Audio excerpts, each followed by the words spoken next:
Sorry. All right. So it says we're live. Okay, hello there. Lutson, do you mind checking your? Saw, dude. Do you mind checking?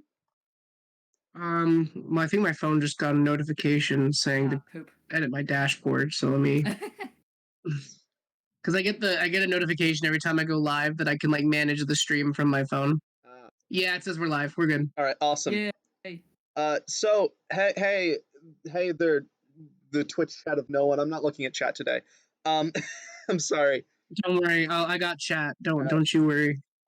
So as you can see today, we're going to be reacting to the WikiHow article, How to Be a Gamer. Except we're not actually doing that. We're doing another fucking blood sport, baby. Yeah. I'm gonna put the thing in your announcements when I tag everyone. Oh, that's a good idea. Your server. Yeah. Also, if you want me to put a link in my server, I can do that too. You can if you want. You don't. Neither of you have to. Okay. Well, my one friend Sugar Cat wanted to see this, so hold on one second. All right. I'm sorry. I'm also going to self-promote. Hold on. Why is it yours coming up? Don't worry. There's no shame in it. There's no shame in shilling for yourself. You're right. You're right. Okay. Why isn't yours ordering who showing up? advertises his own coffee? Can you send me the link to your channel just to be safe? For some reason, it's not showing up in my I'm putting it in the chat right now. All right, thanks. So, Twitch. Okay, it's on Twitch. That's why I'm so yeah. Yeah, we're not YouTube streamers. We're not plebs, but we'll happily shill for them if they, if Twitch ever bans us. If Twitch bans us, or if YouTube decides to give us a better deal. Because I have one YouTube video on my channel right now, and it's actually a joke video. You have advertisements, lucky jerk. And it has like over 100 people have seen it, and I'm like, why? So are you guys aware of those YouTube videos where like you slow and reverb a song? Oh, yep. And you put like a GIF behind it? My friend, who's one of my college classmates, was like, this is the deepest thing ever, and like so much work goes into these, and then I literally go, give me about 10 minutes. And that video, it's on my YouTube channel. I think it's on Let's Sin. That video I made in less than 10 minutes. I went on Giphy, I stole a GIF, I looped it, and I lowered the pitch and added reverb to Come On by Kesha. Also, can one of you check the audio just to make sure the audio is good? I'm sorry for interrupting, but that's all right. Also, you get ads on your streams already. Audio's good. Oh, all right, that's good. Anyway, but yeah, no. So I don't. I'm sorry, you guys were talking, but that's fine. Go ahead. I'm very excited about this. Yay. Today we're doing a tradition on this show in its previous forms on other channels. We're going to be talking about weird historical figures that have done weird, funny things. So as you guys can see, it's also a big list. Absurd things. Very absurd things as well. Now we're going to be discussing these and naming these characters as they sort of go. Also, hang on. I actually just realized how unprepared I am for this because I forgot to open the Google Drive with all the stages and events. So give me one. Thanks for the follow, Cole here, Cot. Cookie Cot. How do you pronounce? I think that's my friend Sugar Cat. I'm not totally sure though. Oh, thanks. Also, because we skipped this part and it's typically very important, my name is Letson. Oh, right. Hello, everybody. My name is Markiplier. I'm Claire, and our guest here is Koi. Hello. My full name online is Koi Monster, but you can call me Koi for short. I feel bad because I'm the only one without a in the name. Okay, fair. I'm jealous. I don't know. No, that's fair. That's fair. One moment. I'm actually somehow having trouble finding the stages. Oh, jeez. Wait, what the fuck? Wait, where are the stages? Wait, what if... Hold on. Uh-oh. So, while Claire sets this up, I do want to apologize. I've been gone for a while. A couple updates in my life. I am a full-time student now. I'm in class 5 days a week, and Claire and I have been talking almost daily trying to figure out when we were going to stream. Fair. That's true. Life just kind of really gets away when you're doing these I'm doing some advanced classes right now, and I'm trying to Nice. transfer out of the country if I can. Hey, Nice. Because Yeah, my well, you grades, still can. I'm rocking a 4.0 GPA right now, and colleges seem to be interested in me. So Okay, like 4.0 is like good, right? I Yeah. don't remember. 4.0 is straight A's. Oh, Ooh. nice. all I don't right. know if my college did that, but yeah, whatever. So weird. Oh, never mind. I was gonna say there was a weird development, but scratch that. There isn't a weird development. Hooray! So that's good. Wait, actually, hang on. I need to double check something. Give me 1 second. Oh, wait. Hang on. No, okay. So we're using either the old one that I used on a previous show, or we're using. Wait, okay. How many stages did we have initially? I'm so sorry.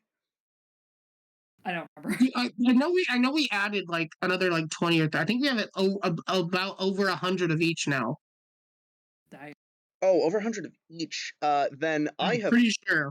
All right, that's definitely a problem Why is that a problem? because I can't find it. No. It's fine. You know what? It's fine. Hold on, let me check my Google Drive. I think I have them somewhere. Yeah. Okay, cool. YouTube stall. It's gamer. Do you guys like gamers? Oh, I'm a gamer. Well, not really, but Do I you- suck at Are video you? games. Do you I guys suck at playing video games, but I do enjoy them. Go on. do you guys like game? I'm just like, look, I'm looking at stock images of gamers right now. Look at this. Look at this gamer. Look at this. Is that? I think. Did you delete it? Did I? I don't think I did. Oh, I Because I'm hope looking not. at the thing, and I have all the other stuff we were sharing between us at the time in my Google Drive. Like they're all really close together, and then it's like not there. That's really fucking weird. Hang on.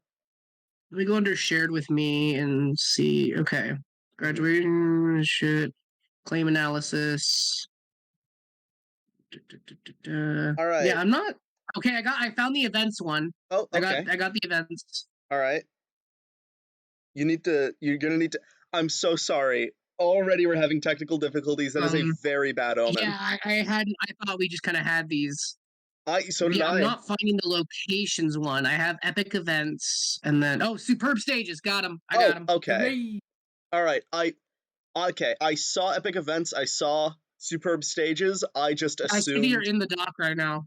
Yeah, I am. Can't wait for epic rap battle. No, that's a no. No. Quick wrap up history. Hang on. I'm gonna grab. That would imply that we put in like the time and effort required to write, film, choreograph, record. Yeah. That's a lot more work. I also just realized I added the new event in the wrong place. Frick. So I'm going to add the new event. And I'm not going to say what the new event is, but I'm going to add the new event. I can spoil it, but I won't.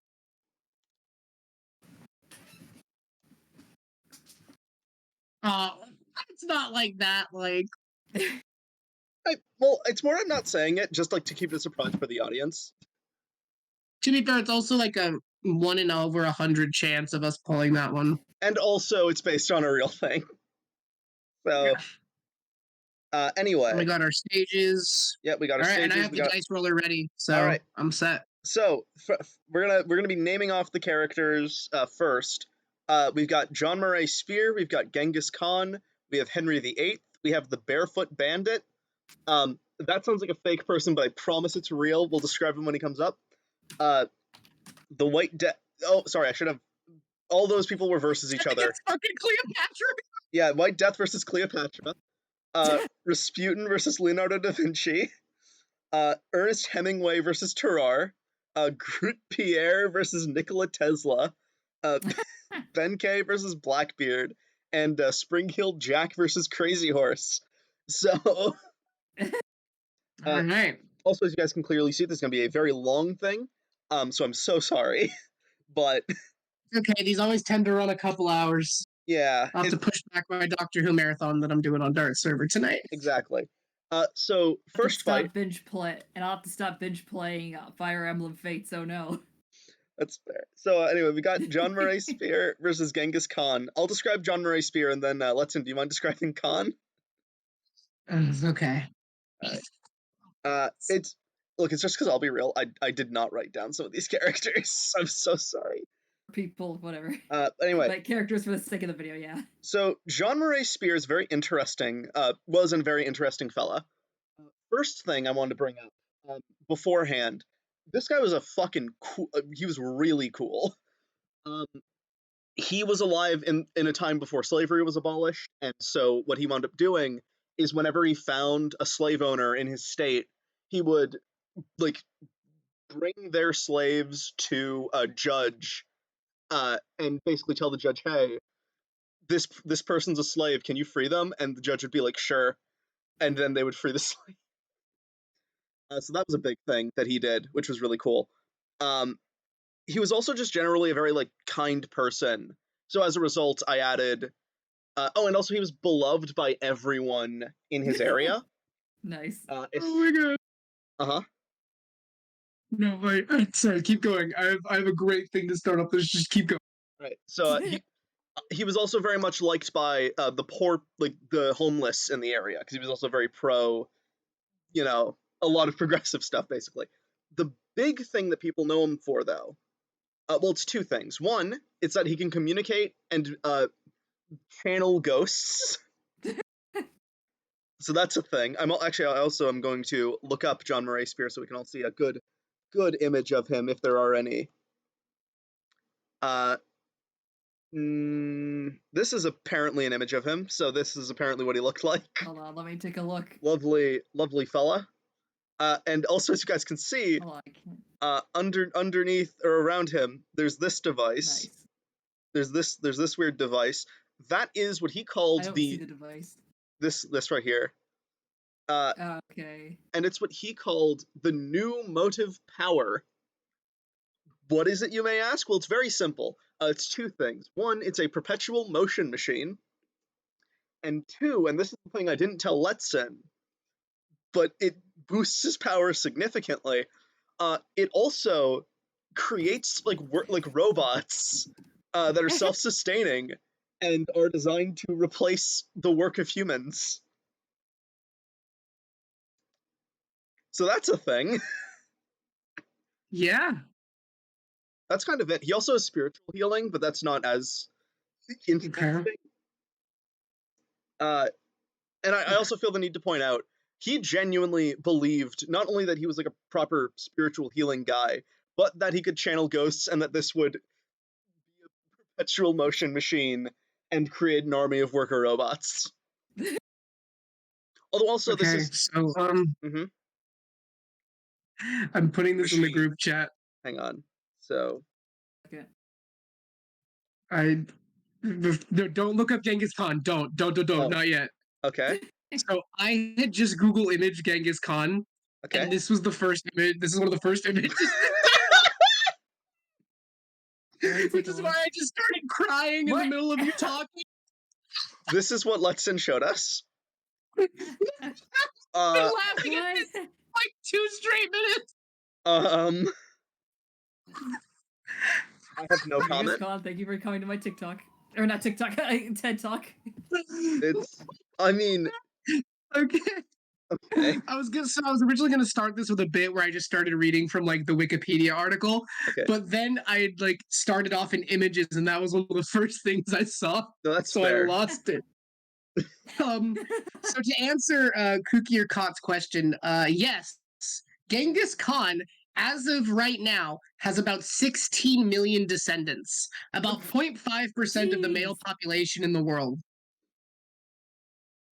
Is somehow related to Genghis Khan.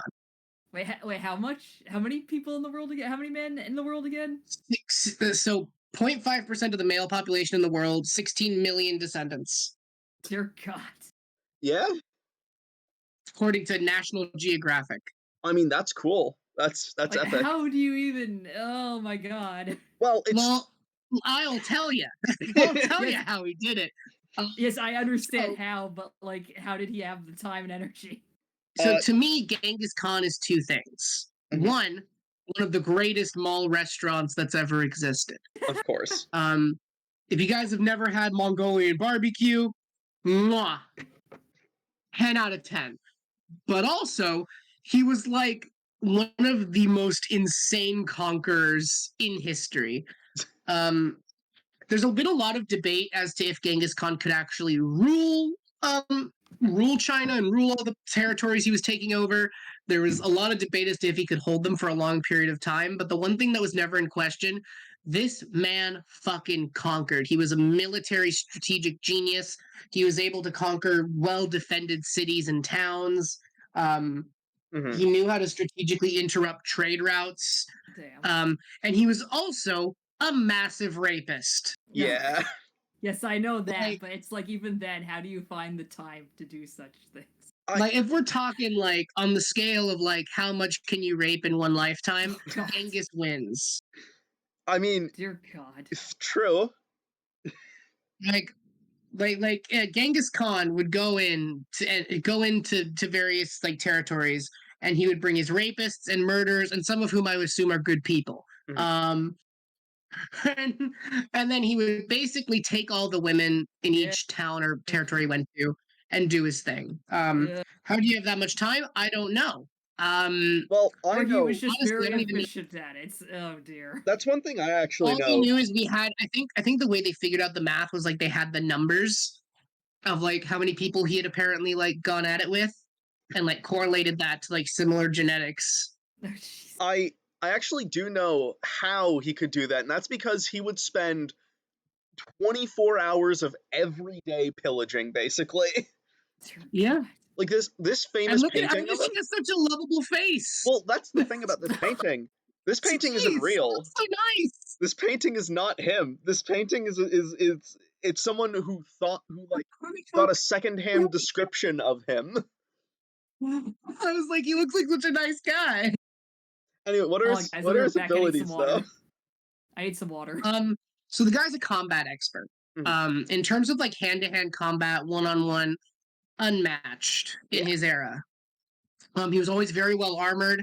He was kind of a heavier set dude from everything I've ever heard about him. He was bigger. Mhm. He could tank damage. I mean, there are stories of him like taking damage on the battlefield and basically acting like it's nothing. Mhm. Like it takes a lot to get this guy hurt or to act his pain, I guess. He's also a great leader.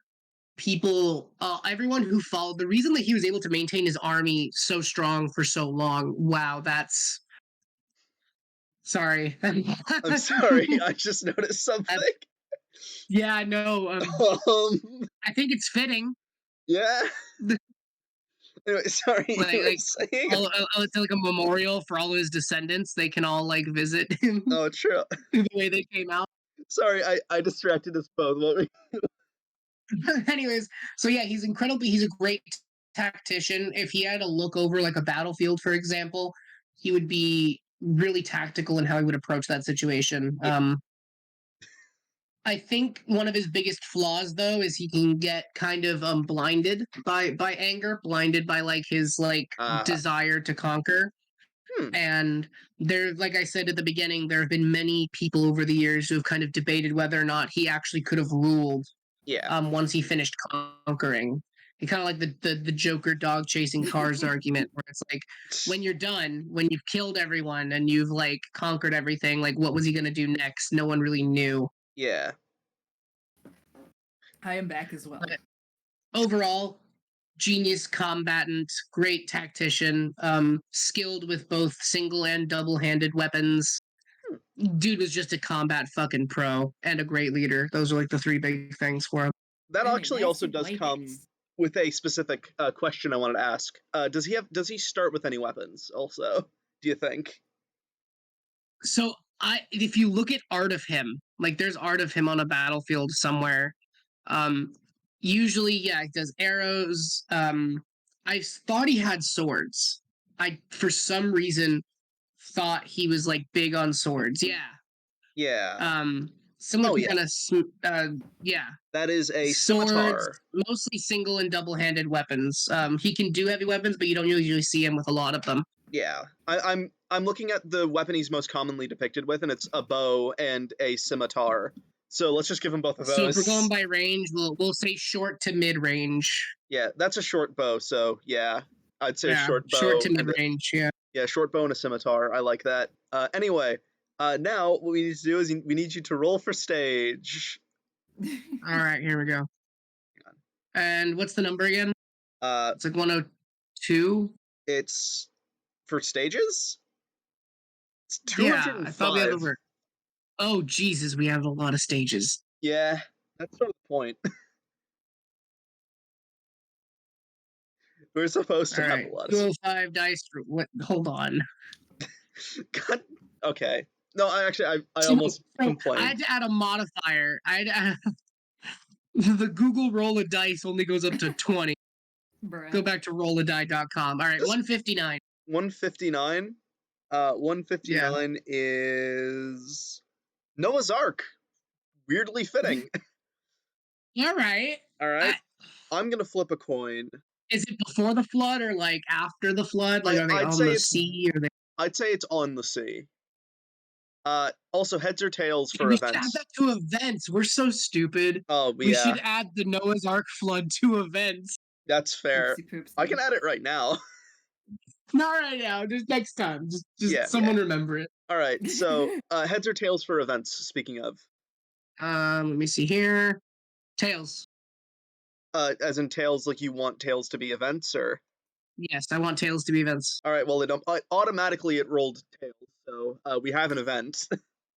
Ooh, all right. And then 205 for events, I think. 102 for events. 102. God damn it, I'm gonna remember these. Yeah. All right, me too. 102 sided die. All right. 22. 20 Taylor Swift style. Let's go. 22. That's an old one. It is. All humans, aside from the fighters, are living mannequins who only move when not being looked at. Well, there's only two people here. And Noah. Don't forget Unless we Noah. count the animals. Is Noah there? Yeah, it's on the sea. That's fair. So it's Noah and his wife are mannequins. Oh, he also had his kids that tried to have sex with him. Oh yeah. You'll forget that part of the Noah's Ark story. Mhm. So anyway, I didn't hear about that in Christian school. Dear God. So here's- Yeah, you didn't know. No, they realized that they didn't really have a lot of humans, so like they got their dad drunk to try to have sex with him. No, Uh. I thought that was in Sodom and Gomorrah though. No, Sodom and Gomorrah is a whole different thing. Yeah, but still, I thought that's what the story is from. But he was apparently they were the ones who got him drunk and then Yeah. had their way with him. Dear God. Anyway, changing the subject. Yeah. Here's the thing. This is a pretty packed stage already. I don't know how good John Murray Spears' new motive power would be. Are you kidding me? I think John Murray Spear has the advantage here since he has control over like supernatural shit. He can channel ghosts. That's kind of it. Yeah, I mean, I don't like the ability to turn into mannequins. The mannequins only affect the human players, right? Yeah. Yeah, the ghosts aren't affected.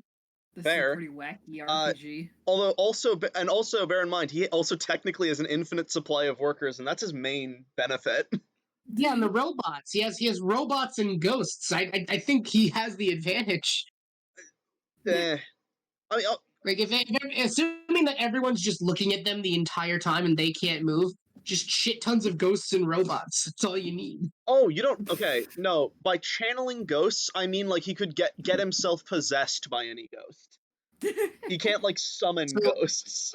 So then we have to ask the question: is the ability to summon ghosts able to circumvent the mannequin rule? No, he can't summon ghosts. Well, if he gets yeah, possessed by one, right? If Yeah. he allows Technically, one he to could- possess the body, If he, could that circumvent the mannequin movement? yes, So technically, yes, I suppose. I'd say so. Yeah. Also, when you said get possessed by ghosts, not ghosts, what the frick? When you said he could be possessed by ghosts, that reminded me randomly the JoJo reference popped into my head where it's like the guy floating in and like the angle where he's like stepping forward. Yeah. Yeah. But anyway, Yeah. So I think he has the advantage by default because I would say if I was John Murray Spear, I would allow a ghost to inhabit my mannequin body so it can move. no, it also does not include fighters. That's the other thing. Okay. It's only like non-fighters. Okay. So So wait, what the fuck is no one? What are they going to use? Like they were it's useless anyway. a useless event, basically. It's a dud event, at least in this We're just stage. reaffirming their uselessness. Yeah, no, it's a dud event in this stage at least. Uh, Okay. but I'll still, accept it for now. in this particular stage, there's not going to be much like room for the robots to move around. So they either have to go on like they have to find a relatively open space, which is going to be kind of hard if there's two of every animal, and also a bunch of mannequins. So I think Khan has a pretty good advantage, at least. That being said, I am also not entirely sure who would win. Thoughts? Can I ask for someone to do a quick Google search because my Google's fucking up? Got it. How was Khan with animals? Oh, uh, how was Genghis Khan with animals? I hope he didn't force himself on those guys. Like, Probably no. So I'm gonna be real here. I have a lot of things with him. Was the first to use okay. Oh, So if we're incorporating stage into this, huh. and assuming now that Genghis has the ability to work with animals and utilize that, because I remembered something like that being said that he used animals and was one of the first people on record to do so. Oh, nice. Or interesting. I don't know, dude. I think if you have a boat filled with two types of every fucking animal, That's very fair. I mean, I certainly wouldn't interpret that as like he can control animals, but I certainly do agree that like He he understands can how they work work. with them. Yeah. Yeah, he has a much understands easier how they time. function. Wow, that actually gives Genghis a huge advantage. Yeah. Oh my god, that we're already at like the military battle where like they both have an army to fight. So, to be fair, we're making Genghis sound so much cooler than he was. I mean, that's the point. We're supposed to go with like mythologized versions of each. Genghis so cool. It's like, yeah, forget that he raped like thousands of women. He also worked he was good with animals. He That's was a swipe right very on good Tinder. with animals. It's true. Anyway, so oh man. But now, okay, now here's the I want to read this message in chat. They also did neat pyramids out of decapitated human heads. I mean, I wouldn't call them neat, but I appreciate your opinion. so now here's my question though. Which do you think is more powerful? Two of every animal on Earth, or an army of like worker robots that I could not find any descriptions So of? what time period are we dealing with? Because like 1800s. old age robots, like those shit break easily. All right. Yeah. Yeah. Well, these were You supposed to got be like two rhinos, bro. You got two rhinos. You fair. got lions. You got tigers. You have one unicorn because they couldn't fit the two on there. Yeah. I genuinely I think Genghis would win against that. That's fair. I do agree. Oh shit! I forgot to hit start. I didn't think we'd be fucking with Murray out of Murray Spear this early, but like Yeah. I think this is one of the ones where the stage definitely fucked him. Yeah. It sucks, but it's fair. Next up is We'll put Murray Spear on the list to reuse later. We always do. I mean, he might win losers. He might win losers bracket. Anyway, next up is Henry VIII versus the Barefoot Bandit. Uh, I need to know about Henry VIII. Okay. Henry VIII was the most fucking baller king of France to ever fucking live. This guy was definitely trying to hit. I was gonna say, like, if we put Henry VIII versus Genghis, it would have been a cockfight, okay? It would have been a fight of like, how many bitches could I get? Because this guy was fucking. He was also super incompetent, and his wife was like better at him than fucking everything. Okay. Oh, no. But then you have to be like, which one? Good question. Yeah. He was very quick to the draw with executions and shit. He was Yeah. very I would say he was an ineffective leader just because he kind of lazed about all day and forced a bunch of rich people to live in his house with him for months at a time. But that was just how the French did shit back Yeah. then. Also That was like high. French hospitality. French hospitality was like a 6-month getaway where you couldn't go home or else you'd be risk execution. Also high. Orem Night Lord, who just waves in chat. Hey, Aram, how you doing, man? I haven't seen you in a while. The Divorce Man. That's a really good title. He was Bluebeard from Bluebeard's Castle. Yeah. Wait. Oh, wait, I Um, thought Bluebeard was somebody else, like a really like sick. He is serial incredibly killer guy. funny. He's like the easiest historical figure to like make jokes about. Yeah. I think the BBC did like a really funny video about him at one point. Where they did like Wasn't a he- musical number about him, I think. Wasn't he like a freaking pedophile? Ugh. Yes, I'm pretty Yeah. sure. But I think I thought that was a only different like person though. little I think he was into like I'm trying to remember this. I think it was like teenage girls or something he would Yeah. have. Gross. Which I I mean, think yeah. I'm relatively unclear on his sex Can life we- because if you start Can reading about we Henry get VIII, off that then? you'll start getting grossed out really quick. Yeah. Anyway, Oh, what are God. his powers? Let's change the subject now. Yeah. Honestly, in terms of powers, the guy is one of the best assholes who ever lived. So he can roast you. Incredibly short-tempered, which often would work to his advantage. I think we To an can judge extent. if you ever, we're looking at it right now. His outfits are so fucking thick that if you were to stab him, it would take Ab- a whole lot of sword to get through it. Okay, absolutely. my boy was dummy thick. I remember Russell Howard called him the original pimp that kept his bitches in line. Yeah, that's true. 100%. Yeah. I'm also Oh no. I'm also seeing that he uses a dagger. Like that's clearly just a Yes. dagger on his side. Yeah. He was kind of, if I'm not mistaken, someone can correct me in chat if I'm wrong. I believe he was paranoid about being assassinated. Like he was paranoid about his bitches. Oh. Um, Gee, I wonder why. Okay, so you think I'm joking? Coy, you think I'm joking? He literally had like a Playboy mansion. That was Yeah, literally what know. Versailles was. I know, dude. The dude had bitches. He did. It's true. Don't be sexist. But you gotta keep in bitches mind, hate like, that. Wait. it was very much like I'm trying to remember, like, I wouldn't say like a. Keep in mind that the world of like France at that time was like one stricken with poverty and a bunch of other issues. So if you were a young woman and you were invited to go live with Henry VIII, you just took it. Yeah. You didn't ask questions because at least there you definitely had food on the table. It was kind of a manipulative, like, asshole thing. Who would have thought? Yeah. Yeah. Don't be sexist. Bitches hate that. Yeah. So Bitches hate that's one thing we should also add is like manipulator. He's good at getting his way. I should not have worded it like. Apparently, he was charismatic. All right. I've heard mixed things on this.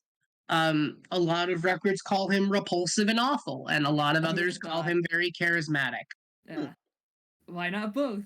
I mean, you can be both, I suppose. I mean, it's possible to be both. I just think like the ways that multiple historical outlets describe him tend to be really inconsistent. Yeah. I mean, yeah, it can be both, but it's like, where's the crossover? That's the thing. So I'm actually. Like, let's just say in all the articles I read that described him as charismatic, there was never a reference of him being awful, and all the ones about him being awful, there was never a reference to him being charismatic. It's really weird. That's very strange, but also interesting. Yeah. So like different people have completely different interpretations of the guy. I mean, that's fair. There's a couple characters on here that are like that. So also I'm gonna double check to make sure I have like the abilities right. He's very short-tempered, he has a dagger, and he's very charismatic. Also heavily armored. He can probably take a lot of damage. And yeah, pretty armor And just he's kind of, naturally. if you want a great joke here, before we transition to the Barefoot Bandit, Mhm. he's the kind of guy that the Barefoot Bandit would have robbed. Ah, that makes sense. Yeah, definitely. Speaking of speaking of the Barefoot Bandit, now on to my favorite, probably actually my second favorite, Colton Harris Moore, also known as the Barefoot Bandit. So he was a serial larcenist, um, in the Midwest area, um, at only 15 to 17. He Damn. he robbed hundreds of houses. And what he would do is he would just like go into a house and live there. Also, here's what he looks like now. He's cool. He's alive also, so that's another key Yeah, point. he's a recent guy. He's a cool guy. This was a He's photo. kind of handsome. He is. Uh, He's not a bad looking chap. well, he was in prison for 14 years, so. But I mean, yeah, I'm just saying, like, given that, he looks pretty good for someone who'd been in prison for 14 years. Is he yeah, like out now? yeah, Like, is he he's out. He's off. He's fully off grid, so he's not going to see this, but he's out. okay? Uh, Barefoot Bandit, you're always it, welcome to make an appearance. We would hey, love to have you. we would. Yeah. So here's Sure, why not? also apparently he hates being called the Barefoot Bandit now. So I'm sorry if Ah. you do see this, but Sorry, Barefoot Bandit. We'll do our best not to call you the Barefoot Bandit in the future, Barefoot Bandit. yeah. Anyway, so he was Jesus. able to do shit. Like he survived in the woods for most of the time he was robbing houses. Dude. Um, this was while like FBI manhunters were after him. And he was not caught by them. That's another very important thing to mention. And this is something you'll figure out pretty quickly throughout the story. He's very good at not getting caught, and also he's very clever about like the way he does stuff. Um, he also stole 6 airplanes and knew how to fly them at up to 17. Uh, I would also like to let chat know. During our discussion of the Barefoot Bandit, we had an idea for a potential future episode. So let us know what you think. We were thinking criminals yeah. who are like incredibly well-rounded. Also, Dream Team, which is a concept I'll be talking about towards the end of the stream. Hey, I actually don't think I heard about this. I So. told you about Dream Team, the alternate Claire's Fury idea we were Oh talking about. yeah, sorry, I did forget about What that, but about that's the- a good idea. Like, what about the dumbest criminals or dumbest murderers? Because, like, I've had, Yeah. like, a fascination Oh, yeah. with, like, this... I've had a fascination with this one case. Have you heard of the Todd family massacre, or Todd family massacre? Oh, I do know about that. Oh, I you do not. Educate Oh, okay, me. that's We'll derail for 5 minutes. Actually, well, we'll talk about it later, but let's continue with this. I am right. hungry, so let me go get something to eat. All right. No worries. While Koi goes, I'll explain this because I definitely described it to her. It's mainly like thief stuff with him. Other than that, he also does get a lot of it. He likes being on adrenaline. He likes the adrenaline of stealing. In fact, when he was eventually caught, he had flown out to like Cuba or something, and when like he like basically drove up to a party in a boat and went like, "Hey, I'm Colton Harris Moore, the Barefoot Bandit. Call the police now." To like the people partying, and then they called the police, and then he was Baller. arrested. It was fucking baller. It was cool as shit. But that is his weakness, as he is an adrenaline junkie. He also knows how to pilot airplanes and boats because he played video games. That is not a joke. That is like so baller though. Like imagine playing GTA and just somehow picking up the skills. Well, to be fair, I think it was playing flight simulators, but still. That's still wild. It is. It's still absurd and awesome. Excuse me. But that's pretty much it. Just a lot of like stealth stuff. And he's a good survivalist. He can survive for a really long time on the lay of the land, effectively. Alright, so I'm gonna roll for stage really quick here. All right, I'm Alright. back. Yep. I got a burrito. 205. To what now? 180. 180. Huh? We're doing Oh, stages. 180 is the end from Minecraft. From Minecraft. Okay. then- Definitely weird, but I'll take it. Then coin And then let me flip. flip a coin. Oh, tails again. What do you want? We got tails again. Okay. So let me go to events. That's 105, I think, or 205. Which one? This thing's 102. I'm It's stupid. 102, yeah. Why don't you just make another tab? Lame. 54. 64? Yep. 64 is a mist has covered the stage, making it hard to see. Okay. Also, So I'm gonna be real. Uh-huh. Link me the site after we're done with this. Oh, Because I'm alright. kind of interested in using this because it could actually help me come up with like how my characters would fight each other. Hey, that's a good idea. So my problem with this fight, and it's nothing like we could have done anything about. I think the Barefoot Bandit has more like physical capability than Henry VIII, but Henry VIII has a weapon. Yeah. I was kind of thinking, because one of the big things that happened is that he did steal a bunch of weapons, and that's why a lot of people were scared of him. But, like, those were guns, and I don't want to give him guns. Especially, like, modern guns.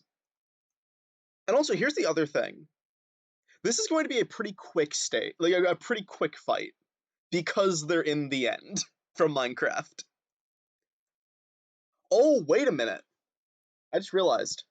The Barefoot Bandit has played video games, Henry VIII hasn't. So what you're saying is he has the gamer advantage. He has the gamer advantage, and he knows the deal with Endermen. There you go. Like, he'll notice the ground, oh shit, we're in the Minecraft end, and then, like, keep looking down. Henry VIII will just be like, oh, I'm in this spongy zone. Oh, hello there, tall man, and then he gets fucking murked by 1,000 Endermen. Do you think just personally that he would try to like find a way to use the Ender Dragon against Henry VIII?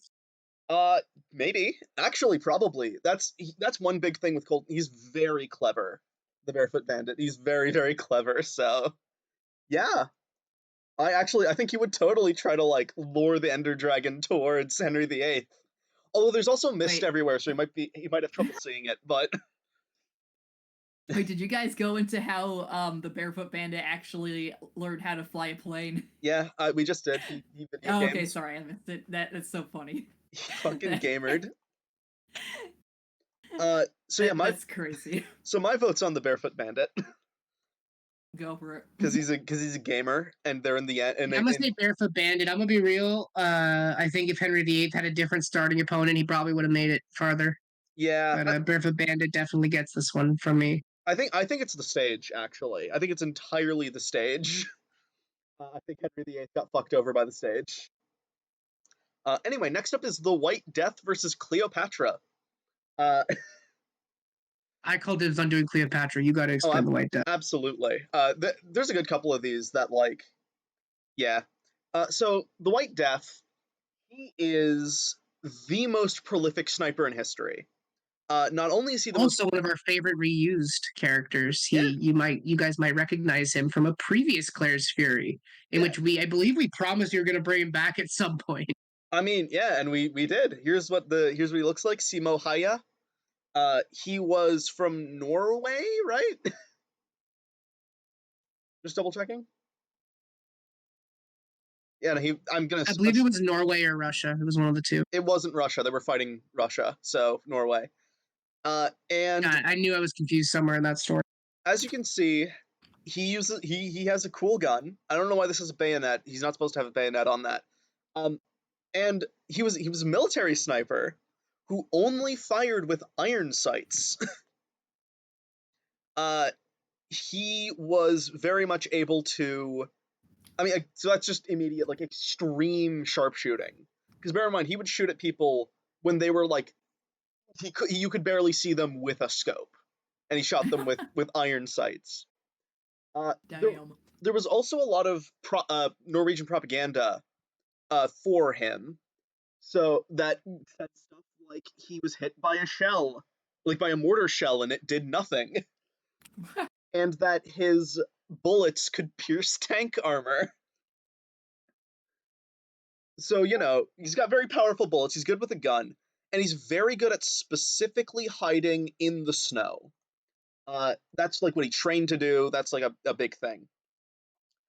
The problem, though, is that that's all he's really good at. If he's in like a smaller location, while he has like a shitty submachine gun, that's kind of it. That's like his last line of defense. So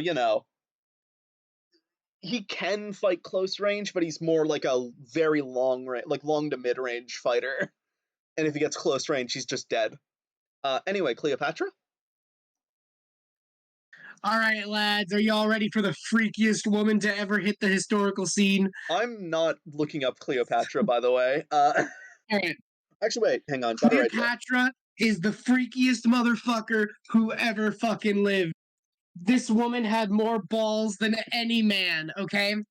I'm gonna say it because who else on earth would be willing to whack it with a fucking dildo filled with bees? This bitch.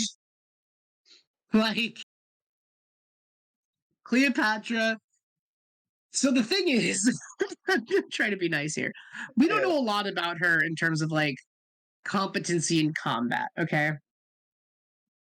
We know her because she was like the OG fucking sex menace. Well, and also apparently, from what I remember, she also had 2 like lions as pets or something. Yeah, but she also like didn't do a lot with those. Yeah. Like she didn't. Okay. She basically always had a kind of like crowd around her. She was always protected. That was kind of her thing. Mm-hmm. She always was protected. But her main like thing was sexual deviancy. That was kind of what made her famous. Yeah. She wasn't like when you read about Cleopatra, you never really hear much about her leadership skills. You never really hear much about like what she was doing societally. You hear that she masturbated with a dildo filled with bees, okay? Yeah. Like, and also like laid in a bathtub and had a bunch of men jerk off over her and would use the semen as moisturizer because Jesus. Maybelline wasn't a thing out there back then. Okay. So you got to get moisturized somehow. Maybelline's not a moisturizer? I'm stupid, but you know what I mean. Yeah. I'm just looking at images of the Sphinx, by the way. I believe there was an assassination attempt on her at some point. If I could swear to God that there was. Hang on. I'm actually going to look that up and like fact check that. Because I'm almost positive someone tried to assassinate her. Oh, assassination. And yes, she did. Yeah. Oh, no, but she did kill herself by letting a cobra bite her. According to popular belief. Either a toxic ointment or a poison such as a hairpin. Ah. Yeah, so I thought she was assassinated. How was Cleopatra? I'm back. Sorry I keep leaving, but I got the munchies, so. No, it's fine. Dude, don't worry, I'm a little stoned. I got munchies too, but I'm too lazy to get up. But, I mean, so what are her abilities, then, if I may ask? So, typically, like, she kind of falls into, and it's weird because it's hard to align her with this, like, at first, but bear with me. Mm-hmm. She kind of falls into the same category that, like, Da Vinci and Tesla fall into. She's really fucking creative and would, like, come up with all these various inventions. The bee dildo is one example, but there were others, I'm almost sure. She commanded, she was like, people were super loyal to her. Mm-hmm. People simped the fuck out of Cleopatra during her time. Yeah. She was like God. There are stories, and they made a joke about it in Assassin's Creed, which was weird. She did this thing sometimes, and this was like the ultimate power move. Like, this was like a good for her moment, okay? She would go out during parties that she would throw and be like, I will let any man fuck me so long as they let me execute them in the morning. What? That's fucking cool. What? That's epic, and actually. people did it. People fucking did it. Holy shit.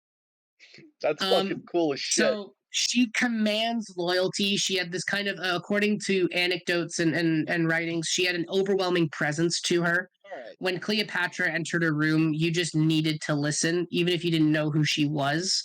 Um, she maintained good relations with Rome, I'm pretty sure. I'm pretty sure she was connected when Rome was kind of expanding. I believe she had good connections with them. I know that the common belief is that she was sleeping with the Roman emperor at the time. I forget who. I think it's Caesar, which I think it was. Yeah, it was Caesar. If we're judging, I think she did. Personally, I think so. There was also another ruler she was involved with. Mm-hmm. People underestimated Cleopatra because, they were like, oh, she's just sleeping. No, she was intelligent. Like, let's not beat around the bush, jokes aside. She was intelligent. Yeah. Like, she just used that intelligence to to figure out how to masturbate with a dildo filled with bees. Yeah. Exactly. Which, to be fair, once again, every time someone tells me about Cleopatra, my instinct is to go, good for her. Yeah. That's kind of weird that, like, how smart she was, because it's like she was, like, extremely inbred, and usually that doesn't produce smart all the pharaohs people. were. Yeah. Like, I think it was just, I think when she was very self-motivated. So when when something would come up that she would want, she would do anything to get it. I see. Also, I was watching a video talking about her family tree. They said it was like a bowl of spaghetti. Yeah, basically. Jesus. One of the contenders for this was King Tut, Tutankhamun, and oh boy, he was bad. Anyway, though. Oh yeah. Let's get back on track. I'm also, sorry. He's like a child who I don't remember having any combat experience. We're an hour in and we're only at the third fight. Whoops, hey, but the thing is, this happens every time, Claire. It takes a while to introduce everyone, but then once they're introduced, we're good. Yeah, fair. So anyway, what are some of her what are her powers other than being commanding and very intelligent? So very intelligent, commanding, always well protected. So I'm pretty sure she always had guards on her, and it's almost impossible to like have her alone in a situation because like people once again were so devoted to her they would not let her out of their sight. Can I make a separate suggestion for that? Instead of starting with guards, she should start with her two pet lions. Okay. Based. That's fine. But yeah, she always kind of had something to protect her. Because she was aware that she had made enemies. She wasn't, like I said, she wasn't stupid. She was aware that she wasn't. Yeah. People loved her, but she made enemies. Yeah. Well, everyone does, so. Fair. Probably some of the men's wives that she had slept with. And yeah. Like I imagine their wives weren't very happy with her. I mean, we also got to add the various items that she created. Besides bee dildo is definitely a weapon. Absolutely. The bee vibrator, 100% a weapon. That's like the big one. I don't know about all the others, but I know that there were more that she like took part in. I just think it's funny. I think it's funny that like two of the most iconic sex toys were created by Cleopatra and Hitler. Okay. Wait, Hitler, the Third Reich is responsible for the creation of the sex doll. Oh yeah, I remember now. Yeah. And the vibrator is Cleopatra is responsible for the vibrator. All right. Also, I think I remember hearing about when they made the dolls. Oh, it was because like I guess the Nazis got really stressed out, so in order to save money on so they wouldn't get STDs, they're like, fuck it, we'll just make something they can screw in the meantime. Yeah. This is something. That was literally it. This is something you forgot to mention, but I just remembered. Cleopatra was also an alchemist. Oh damn. Oh shit! She has the Philosopher's Stone. She has the fucking Full Philosopher's Metal Stone. Alchemist. The Philosopher's Stone from Harry Potter. Shit. Oh wait, no. The Philosopher's Stone is like a real alchemical thing. I know. I prefer Full Metal Alchemist personally. Also, it wasn't a piece of wood; it was a gourd. Oh god, it was gourd. Gordon. Gordon. Yeah, so she Yeah, was an dude, it's crazy. So I'm also gonna add that she was an alchemist because that's actually insane. Oh. Alchemy is wild. It's basically just you can make things out of other things. It's a whole deal. Like metalworking, like turning, like Well, the goal of alchemy is to convert anything into gold. or Yeah. like a lot of different things or different metals into one another. So yeah, that's what alchemy basically is. Yeah, But the only one anyone cared about was turning shit into gold. and Yeah, also of the course. Philosopher's Stone. Rumpelstiltskin. Dude, every time you say philosopher's stone, I just think of that weird old guy from Fantastic Beasts. He's really creepy looking, and he gets poked and his arm breaks or something. There. Anyway, if that's it, we should look at the stages now. Nicholas Flamel, that was his name. Oh my. So wait, send me the link to this site before you forget. Okay, sorry. Oh, all right. Hang on. all right. hang on. Sorry, I don't mean to rush. I just want to get before I forget about it. No, that's fine. Hey guys, I got a Tinder notification. A piece of toast liked me. Fuck Hey, yeah. that's cool. Nice. Yeah, I only I have a Tinder account for those of you who don't know, and I only use it to follow like joke and spam accounts. The most recent likes that I have are from a brick, that's and worm, Nice. which is just a picture of a worm and some dirt.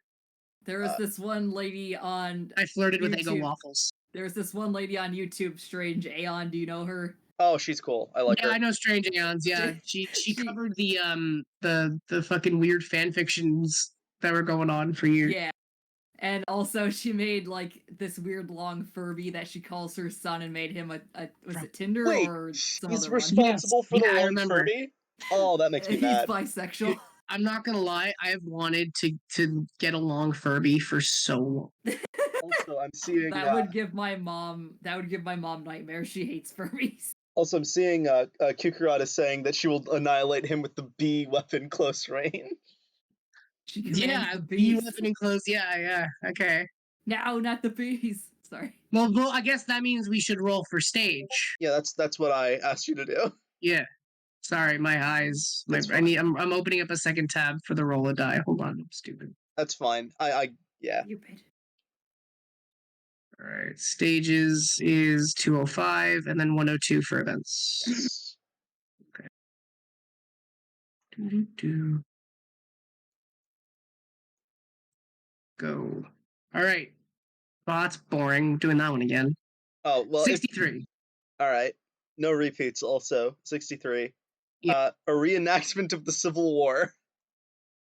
Okay. Okay. But that's not a place. It's a Civil War reenactment. We got Tails again. Okay. All right, let me roll the other one. We can decide not to do events. 100. 100. Both contestants, long-range weapons shoot confetti. Oh, dude, we just fucked the White Death again. That's so mean. Fuck. God damn it. That's so mean. Shit. Well, Cleopatra wins by default. She doesn't stand. Poor White Death doesn't stand a chance. well. I mean, a chance against the bee dildo. Okay. Poor motherfucker. Since this literally fucking just kills White Death automatically, do we want to just choose not to have an event? Oh shit! I don't even.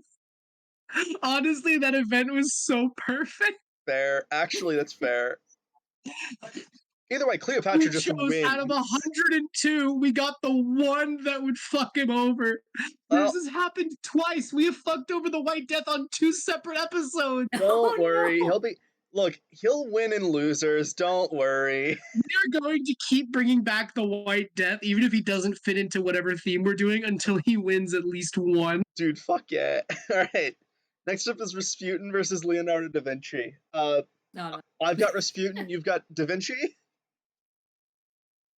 No, I got Raz, my boy. Wait, My I know. cat was named after him. I know an idea for an episode. How about the horniest people in history? Because No, that's too easy.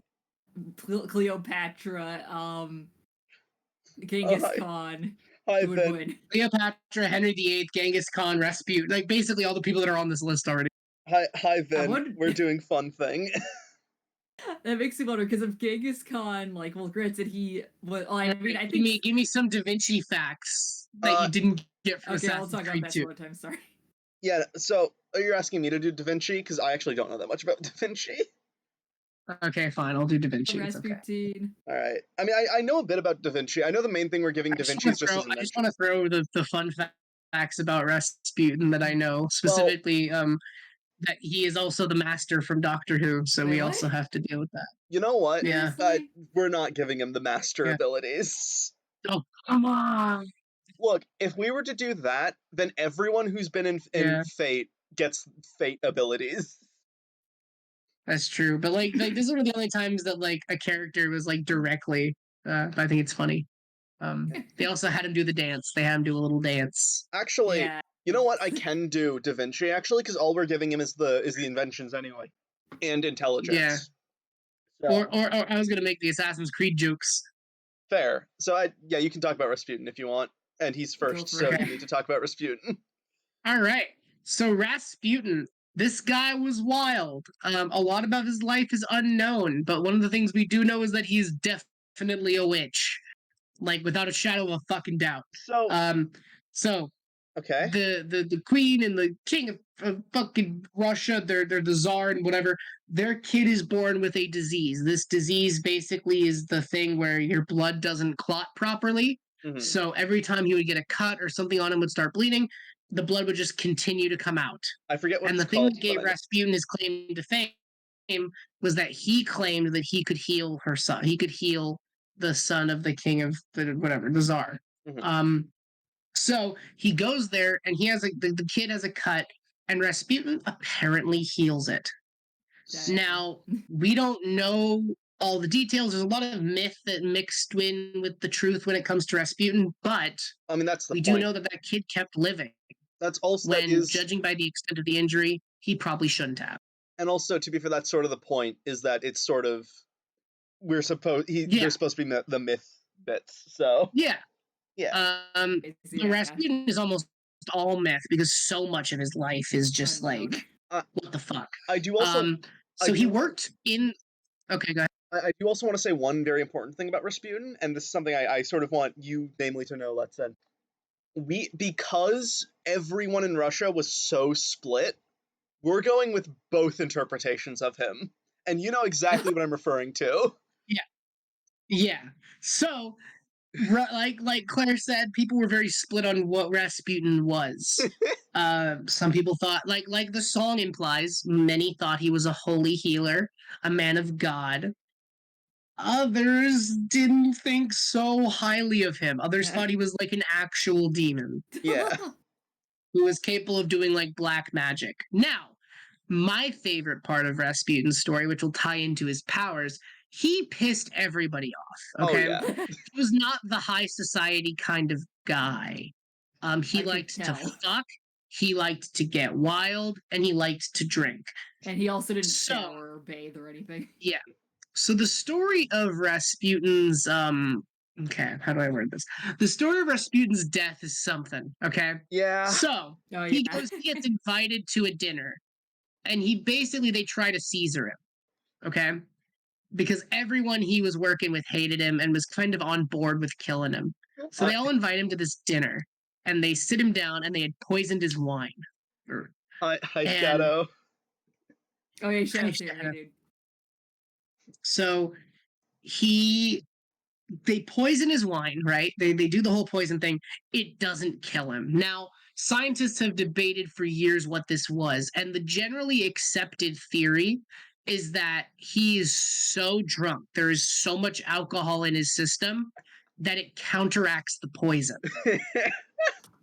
That's the theory people have, because the thing was, this man was more intoxicated than fucking like Just a Minx at fucking QT Cinderella's Twitch Awards party, okay? Oh, That's a too relevant soon. news thing. Too I soon. quoted relevant news. This guy was crazy. So then, when that didn't work, they are like, bro, it's the whole scene from Emperor's New Groove where it's like, a llama, he's supposed to be dead. Drunk to There's this die. whole chase that happens. I think they shoot him. They do shoot him. I know that they do shoot him. But that's still not what kills him. He doesn't die from that. Even I though the think then at song some claimed point- that he did. I think he fell. I think he died of like asphyxiation or No, something I like think that. No. I heard they threw him into a river and he drowned. Yeah. So Yeah, here's what happened yeah, he after that. drowned. So here's what happened after Yeah. that. The guy who shot him drives off, uh, because this was like right after cars were like a thing, and then he's Yeah. like, you know what? Something's off about this. I'm gonna go back and like check on his corpse to make sure he's like dead. He goes back. Rasputin attacks him, and then one of the would-be assassins fucking like fights him off, shoves him into a lake. And I believe he either dies of drowning or hypothermia, but I think it's drowning. Yeah, I think it was yeah. I think he was even shot So again during that scuffle. if we're talking facts and purely facts, Mhm. generally people assume that he was just incredibly drunk. Yeah. Okay. Yeah, maybe. Because I've seen what alcohol can do to a man, all right? One of Makes you crazy. one of my dad's friends fell down the stairs and broke his neck, and he was fine because he was so drunk. Oh, I was at a college party at one point and like some stuff happened and my friend got hit by a car. oh, And like I'm not saying like a small hit either. Like my friend rolled over the entire car and off the back as the car drove away. oh, jeez. And everyone kind of crowds around him thinking he was dead. This is a guy I knew since like middle school. He gets up, brushes all the dust off, and he goes, "Whew, what a night!" Walks back inside. And we called. It turns out he broke like all of his ribs. Oh, Um, God. he broke like all of his ribs, but didn't Oh. feel a fucking thing. oh. Yeah, Vin, I agree with that. What? Yeah, yeah, man. Don't party in SoCal. We know how to drink. I mean, Canada's also full of drinkers, so But yeah, Rasputin is a very powerful guy. All right. So yeah, going by his power set, he has access to magic. yeah. He is Whether a that mage. is, yeah, he is a mage at the very least. Uh, Also, because we're going by both interpretations, he also has some demonic access and some heavenly healing access. yeah, For the sake of this battle, I'm going to assume he can do some level of healing onto himself yeah. I would argue because that of as how well. much he was able to survive. So I would say he can heal certain wounds on himself. Yeah. Look, there's a picture of the master as Rasputin. That was the thing. Hey. Anyways, yeah, Doctor Who's weird. But yeah, very interesting guy, incredibly powerful. I'm not sure about his combat skills. I would say his one weakness is that because he was always so intoxicated, it may fuck with his coordination. I'd say that was Yeah. like his big weakness. So I'm actually also going to add drunk because I'm writing down the abilities for the future for me so that I don't forget them. Yeah. So I would say that would be his biggest weakness is because he drank so much, he Yeah. would be really uncoordinated. I think there are stories of him kind of like drunk walking places. You also forgot about the other really interesting thing, and I'm The realizing, harems. yeah, that he was like Cleopatra, very into sex. I think it I'm was less start- him being really into sex and people being really into him that Maybe. kind of led to it. There. Because if you ever hear the stories, people wanted to fuck the shit out of Rasputin, all right? Not only was he the holy healer, he had the holy cummies, okay? He had the holy dude. I'm not even gonna Even say though- what I was thinking. even though he stunk to high hell, everyone was like, "Yeah, I want him to Yeah, stick his but, dick like- in me." Oh no, Dude, like maybe he can heal my AIDS, you know? Like, So that's not how that worked. But okay, they I- didn't know that back then. So I think fair. that's I know. I think that's everything with Rasputin. So now we go Yeah. to, the best next character. I'm starting to think Leonardo The that da Vinci. hottest twink in all of Guys. Renaissance Italy. I'm starting to think that being super horny gives you superpowers now. Also, Well, the I good thing is, I think Leonardo is like immune to Rasputin's like horny abilities because Da Vinci was kind of, asexual. or Da Vinci wasn't really into women. Also, I like Shadow White's reply if he was the Tumblr sexy man of his time. Definitely was 100%. The Tumblr sexy So man. Leonardo da Vinci is a very interesting person. Most of these guys are. He was very fuck the establishment for the time. Nice. That's like the big thing. He was also a fucking super genius. Of Can I course. tell the pig intestine story? I've probably Oh, said I it a haven't million heard times. that one. Oh, Please no. do. So my favorite Leonardo da Vinci story is, so he was basically like a celebrity of his time. People loved him and everyone wanted to be on his good side. And it was kind of like social pressure. He would have to invite people over all the time. Mhm. So eventually he started like trying to fuck with them. And one of the things he did was he took a bunch of pig intestines and inflated them into balloons, or into like Renaissance equivalent of balloons. And he would invite all these rich people over. And the rich people had no idea, but he would act like this was like the coolest thing ever, and all the rich people would like have to play along. And all the rich people would be like super confused, and he did that shit all the time. Fuck yeah, that's awesome. The other thing with him is that he had a lot of inventions. I mean, he did a lot of things. He was a he was a painter as well. He was a sculptor. He did a bunch of shit. Fucked his assistant a Yeah. lot. Is there? Oh no, is there spam? Fun fact, Gross. also, if you guys are aware of White Jesus, or is anyone here aware of White Jesus? Oh, was that him? Ugh. So, White Jesus was a painting originally like having been interpreted by Da Vinci, okay? Mhm. And do you want to know who the model was for Jesus? The reason why Jesus was white? Well, who? His twink assistant who he was fucking. Fuck yeah, baby. So all the Jesuses that you see in like Christian and Catholic churches with like the white Jesus, just know that that image was inspired by Leonardo da Vinci's gay concubine. Fuck yes, baby. Ironic. Ironic. So, I'm looking at this article right now. Leonardo da Vinci inventions. I'm just gonna read off of that, just because, you know, why not? He had an aerometer, which was a very rudimentary helicopter. He had also another type of helicopter, apparently. Hang on. He also helped Ezio invent hidden blades. Oh, true. We're not adding that, From but Assassin's true. Creed 2. Yeah. He also made a parachute and an ornithocopter, which is this thing. He had a tank. That spinning thing right there is a tank. He had a tank. He had a triple barrel shotgun. Awesome. He made a diving suit, like the original design for a diving suit, I should say. He made Nice. a big organ. He had a robot. Yes, the big organ. He had a robot. Damn. And we're assuming that these work, by the way. I want to make that also very clear. We are assuming that these weapons work. According to Google, he made an armored car, but I don't know how true that is. Luckily, we both know that it would take at least 4 shots from the triple barrel cannon. Yeah. To take down Rasputin. Well, he also made a machine gun.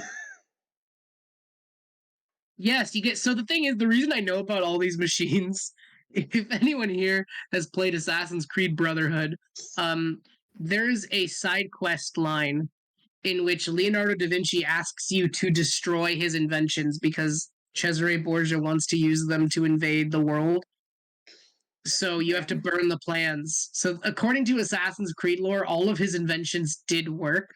We just destroyed them and prevented them from being recreated. He also made a lion. They were too powerful, I suppose.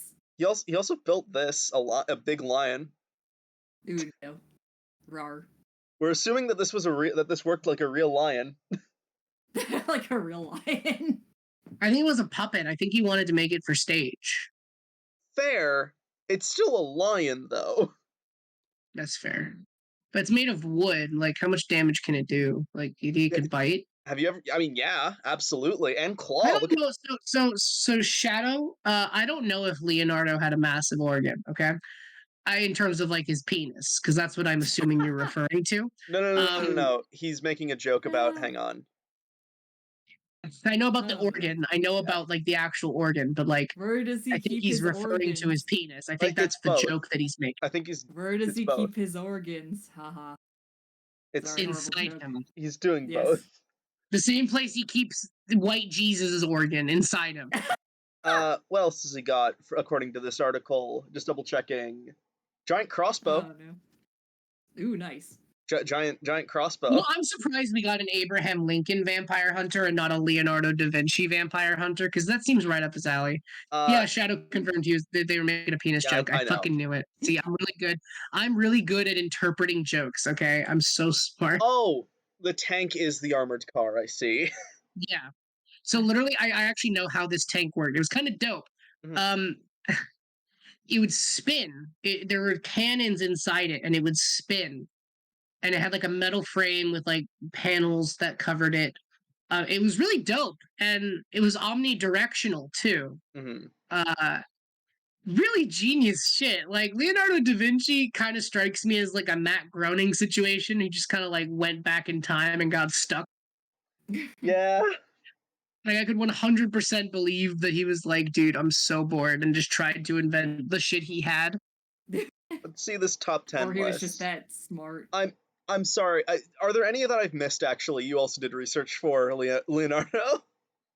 No, you pretty much covered all the ones that I think he would use, which is primarily the flying machine, the fucking tank, and the giant crossbow, which is right there. And his robots. Don't forget his 2 robot friends. I don't know about the robot, so I tried doing some research, but I couldn't find much into like what they actually would do. Wait, is that the robot, the human, or the mechanical knight? It's this. or the knight? Yeah. Okay. Yeah, Cool. I just don't know what its in like purpose was. Armored clad robot. know, Like maybe it had gears and pulleys, but I thought it was like a puppet. That's what I got when I read it. basically. I mean, yeah, it looks like it was a puppet, but like it could also swing a sword. Oh, nice. Okay. Mm-hmm.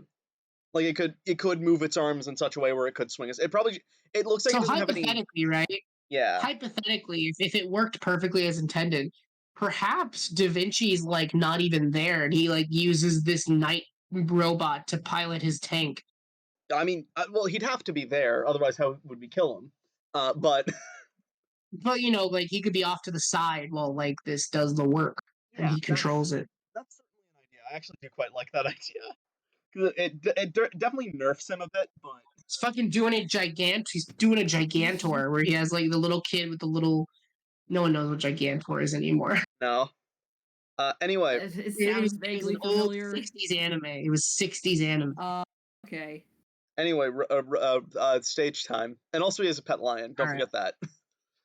Yeah, and Well, a pet it's a lion. robot lion or a Robot mechanical lion, I guess. All right, out of 205, 98. 98, an old one. Hill of Crosses. That's a very lovely place. I'll show an image in a second. Nice. And Tails yet again. We're not doing an event this time.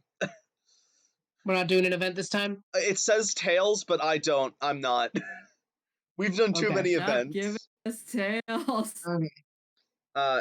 So the also, I think this fight's gonna be interesting enough without the fucking. Yeah, especially because of the area. This is what the Hill of Crosses looks like. Just up Rasputin's alley. Yep. It's just a bunch of pathways in between a fuck ton of like cross gravestones. All right, I need to use the restroom really quick and check my blood sugar. So, you guys begin. Massive headache for suddenly. Ow. Oof. Or maybe But not suddenly, but ugh. So to recap for Koi, Dark Mage / Holy Healer versus Inventor Man. Nice. in this place. Nice. So anyway, I'm very torn. There's not a lot of space for Leonardo to like move. They can go like around the hill as well, but even then, I feel like Rasputin would very likely. I don't actually know. I've never drank alcohol, so I don't know like how drunk he would be. But like I can certainly. He probably would have like Mad Ninja skills and could jump all over him. Well, my thought is more that he would hide in the hill until either Leonardo or the robot came out, and then he would kill one or both of them. Maybe with his dark evil magic, or because a lot of like Christian magic is very how do I word that? It's very like ritual based. So it could also easily be that he like does a ritual in the middle of the Hill of Crosses. Yeah, there we go. or something like that. While Da Vinci is setting up. Yeah. But I'm also really not sure. I'll be real. Letson knows more about both than I do because he did actual research. But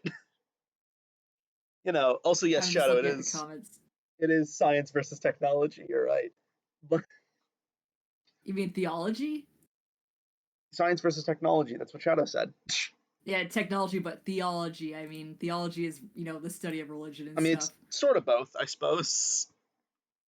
Oh no, that would apply for both. So anyway, so just based on that idea of maybe Rasputin does a ritual in the middle of the Hill of Crosses that does something, I don't know. And I'd hate to leave again and also leave you alone, but I have a headache, so I gotta get some Tylenol. I'm very sorry. Oh, that's fine. All right. Well,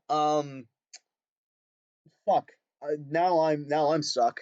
So let's look up. Oh, here's one. Did you guys hear about that game? Did you guys hear about that? Did you guys hear about that game? That I'm not going to say the name of, but I am going to show this. You guys hear about that game? It's not very good. Anyway. Sorry, but yeah, no. So I'm really torn, actually, legitimately about who would win. I'm not going to make a decision before one of the two gets back. But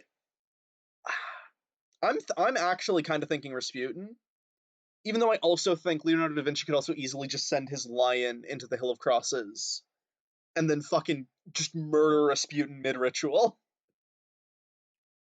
That could also be. The good thing for Rasputin is that it does give him a bit of an advantage because looks like it came from the assembly line. True, but yeah, it is a pretty good benefit for Rasputin because it depends on what magic. It's dark. It's just general dark magic. So it's like Christianized dark magic, which is again very ritual based. I don't know any of the specific spells. I missed you. Oh, yo, Koi left, so now I have to entertain chat. But Oh shit.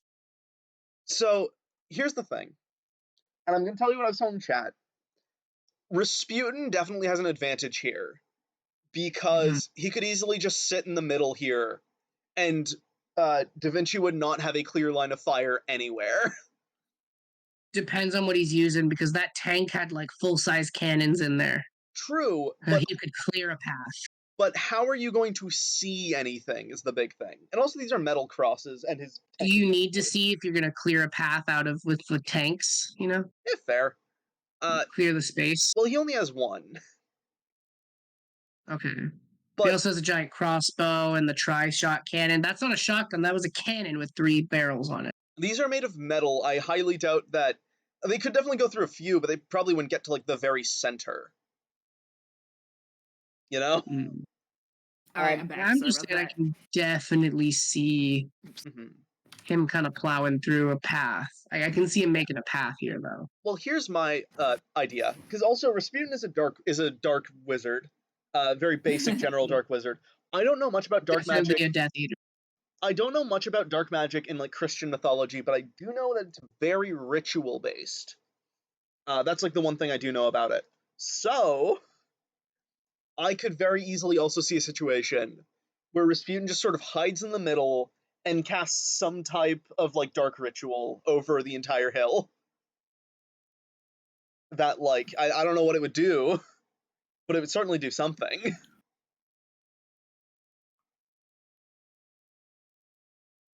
So I don't know. What do you guys think about that? I can see him doing that. I'm sorry, I was thinking about same. it. Yeah.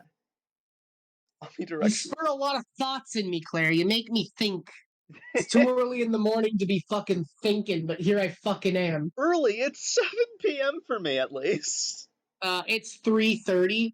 I don't start thinking until before 7 a.m. when I have my classes and afternoon. I mean, all right. But I think Rasputin has a good chance, personally. That being said, I'm not. Here's the other issue. Da Vinci is a lion who could easily just charge through one of the paths that are already there. And then it's not a big hill. It'd be able to find Rasputin pretty damn quick. So it could go either way. I am completely 50-50. I think if we're going by like setting, I would have to say Rasputin on this one. But I just want to state for the record that I wanted it to be Da Vinci. There, unless Koi I has. don't really have a massive opinion. All right, so in that case, Rasputin wins by a landslide. Next up is Ernest Hemingway versus Terrar. And I know that Letson is very excited about Ernest Hemingway. Oh, you keep bobbing out there, Claire. Oh, Just am I? give me like 1 minute. Yeah, Something fell and I'm like cleaning it up. So start with Terrar and I'll do that one next. I think it was Terrare actually. I think no, Terrar, but whatever. It's French. It's Terrar. Oh, okay. Because it's a that guy who is constantly hungry. Dear God. It's believed to be a nickname based on the term Terrar Bombardier. I probably mispronounced that because it's like France French, but yeah, which basically means it basically means like big earthquake, effectively. Oh, okay. I guess that kind of makes sense because like he was always hungry. Speaking of, Terrar was always hungry. That's like the first. That's the big weakness of his. That's what I just said, but he could eat anything basically. Yeah, he had he very likely had pica, which is the extreme form. Yeah, a very extreme form of pica, which, for those who don't know, it is the insatiable desire to eat inedible things. So he would do stuff like he would eat raw eggs with the shell. He ate like trash. He fought dogs for like rotten meat. Ew. That's a real thing he did multiple times. Jesus. He also ate cadavers, but I'll get to that. So Terrar also spent a little bit of time in the military, and while he was in the military, he did a couple things. First off, even when they gave him quadruple rations, he was still seen digging around trash piles. Jesus. And this is also where he fought a bunch of stray dogs, as well as later when he was experimented on. He also just has basic military experience. I don't think he spent very long in the military, but he definitely saw some combat. I think this was the 1700s, so there would be like flintlock weapons and stuff. He'd have, experience with those. Always hungry, but still wouldn't touch Pop-Tarts. So true. Gosh, shit, you're still botting out, Claire. Am I? I think that might be your end. I think that might be maybe. Sorry. It's fine. Yeah, you sound good on mine. I'm not having any issues on this end. And on the stream sounds okay too. All right, then yeah, it's you and your hatred of Pop-Tarts, Shadow. But yeah, no, so again, what do you no, and I know I got to derail now. What do you not like about Pop-Tarts, Shadow? I need to know. What's up with Pop-Tarts? What do you got against them? Because I like Pop-Tarts. I mean, actually, so do I. Pop-Tarts are fucking delicious. Are we enemies now, Shadow? Are we do we have to fight? Uh-oh. The next Is episode Claire's Fury gonna be Letson and his orbiters? Although, also there was another thing about Terrari. I know. Wait, guys. Mm-hmm. There's another how was Terrar known to be what was his intelligence level? Because he was he was really fucking dumb. Okay, because the thing is, I think there's this rare form of Down syndrome where it's you're always hungry, they're always hungry. Okay, I'm gonna stop you right there. Let's try not to prescribe Down syndrome. And also, I'm just saying that. I don't think that was the case. Okay, they're nutritionally vacant and taste of void. What does void taste like? If you're falling through the endlessness of space, do you taste the cherry filling of Pop-Tarts? I mean, yeah, that depends on the Pop-Tart. There are different kinds of Pop-Tarts too. Are we really, Claire? Do not side with Shadow on this. No, I'm not. I'm siding with you. In fact, I'm saying that there's plentiful flavors. I'm going by the default strawberry. Okay, that's the one that everyone knows. Everyone knows the default strawberry. But while you guys are having this discussion, Terrar was also, as I just said, really fucking dumb, which is his other big weakness. Yeah. One Say like, wait, the did you hear what I said? Said though, or whatever? Because I don't want to prescribe it to him. we're I've not heard we're not there. following up with that idea. Also, Okay. while I'm at it, right? I'm just saying it's an Everything, exclamation. 90% of what we serve across the world is nutritionally vacant, okay? Being nutritionally vacant is not unique to Pop Tarts. Soda. So anyway, Why? changing the subject now. Also, I I forgot hate to look up soda. Terrar, so we were just looking at the challenge for a little bit. I'm sorry. Also, I was saying it as an explanation, possible explanation for why he was like that, not say like, oh, No, he's got down. let's I not follow that I, up. I just wanted to Right. stop from diving down the rabbit hole of trying to prescribe things to dead people. Anyway, Okay, that's yeah, enough that's looking fair. at Terrar. We could go all I should not have looked that up on Google. Oh, I'm sorry. No, that's my fault. Anyway, Oh, okay, sorry. he was Or I mean, really whatever. fucking dumb. And Okay. the big I just saw Shadow's reply, I'm sorry. The big reason that I say he was really fucking dumb. At one point he was conscripted as like a French spy who was going to go into Germany because they found out that he could eat like a box of information, and when he Yeah. later passed it, the box would be perfectly fine. So they had him swallow a box with not very vital information, sent him over to Germany, and then when he was asked at the border who he responded to them in French. Which, if you don't know, got him caught immediately, because most people at the time in Germany didn't speak French. So that's a thing. Also, and this is the main reason I even added him. Well, both the fighting off dogs, he did this multiple times with no infection, no rabies, which means he won without a scratch. Damn.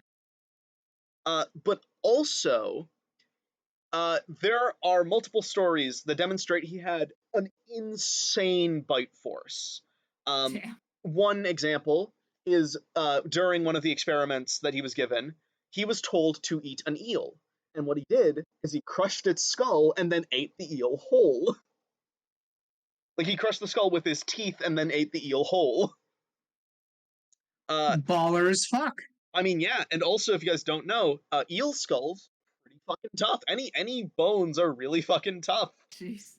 And yes, Shadow, the 90% of the world's food is cringe. Yeah, that's true. I already commented on that, but Okay, sorry. no, it's fine. It's fine. But yeah, no, so that's kind of it. He just has a really he could definitely, like, if he bit your arm, it would I would go as far as to say it would definitely break the bone.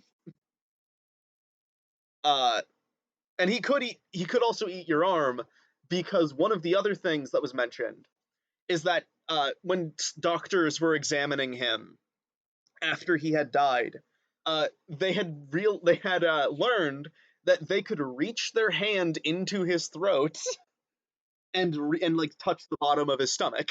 Ew. He was gross. He was gross, but like not in like the illegal kind of way, like as in the doing illegal things kind of way, but in like Filthy. the He was a gross guy. He was just gross. He was just gross. He was just a gross dude, a disgusting fella.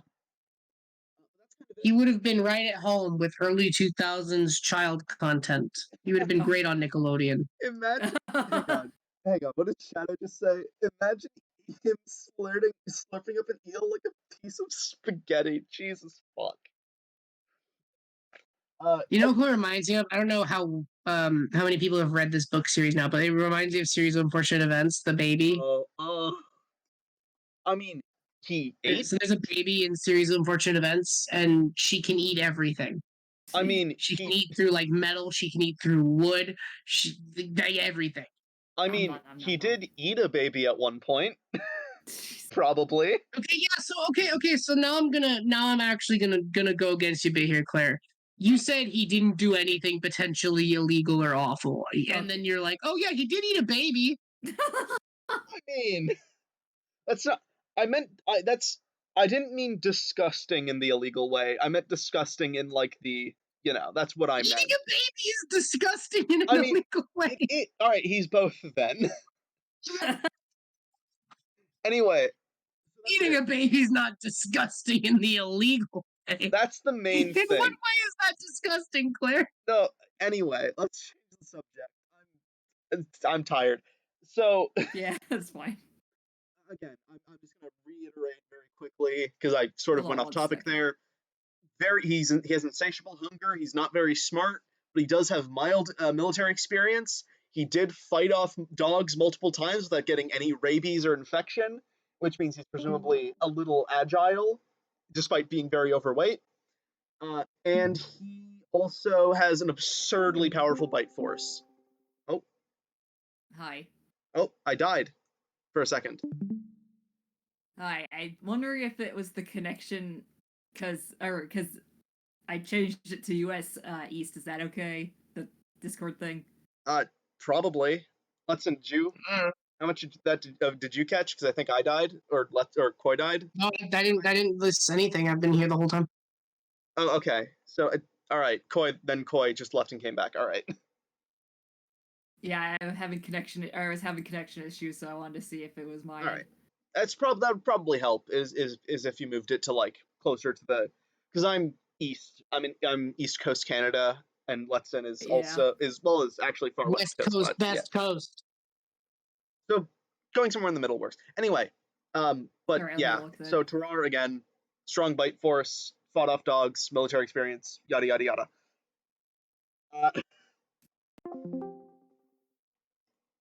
Oh. Letson, why don't you talk about Ernest Hemingway? All right, cool. I've been waiting for this my whole life. How Funny. many of y'all have heard of Ernest Hemingway? Can anyone give me what they know, and then I'm going to absolutely blast them. I Heard about him from Randy Feltface, who sped-run his whole life story, but I don't remember all the details, so go Yeah, for 3 it. minutes and then 3 minutes and 30 seconds. Yeah. I think you sent me that For video, most and that's people who know of Ernest Hemingway, they know him for his book, his most famous book called For Whom the Bell Tolls. For Whom the Bell Tolls was one of the most revolutionary pieces of literature in the modern era.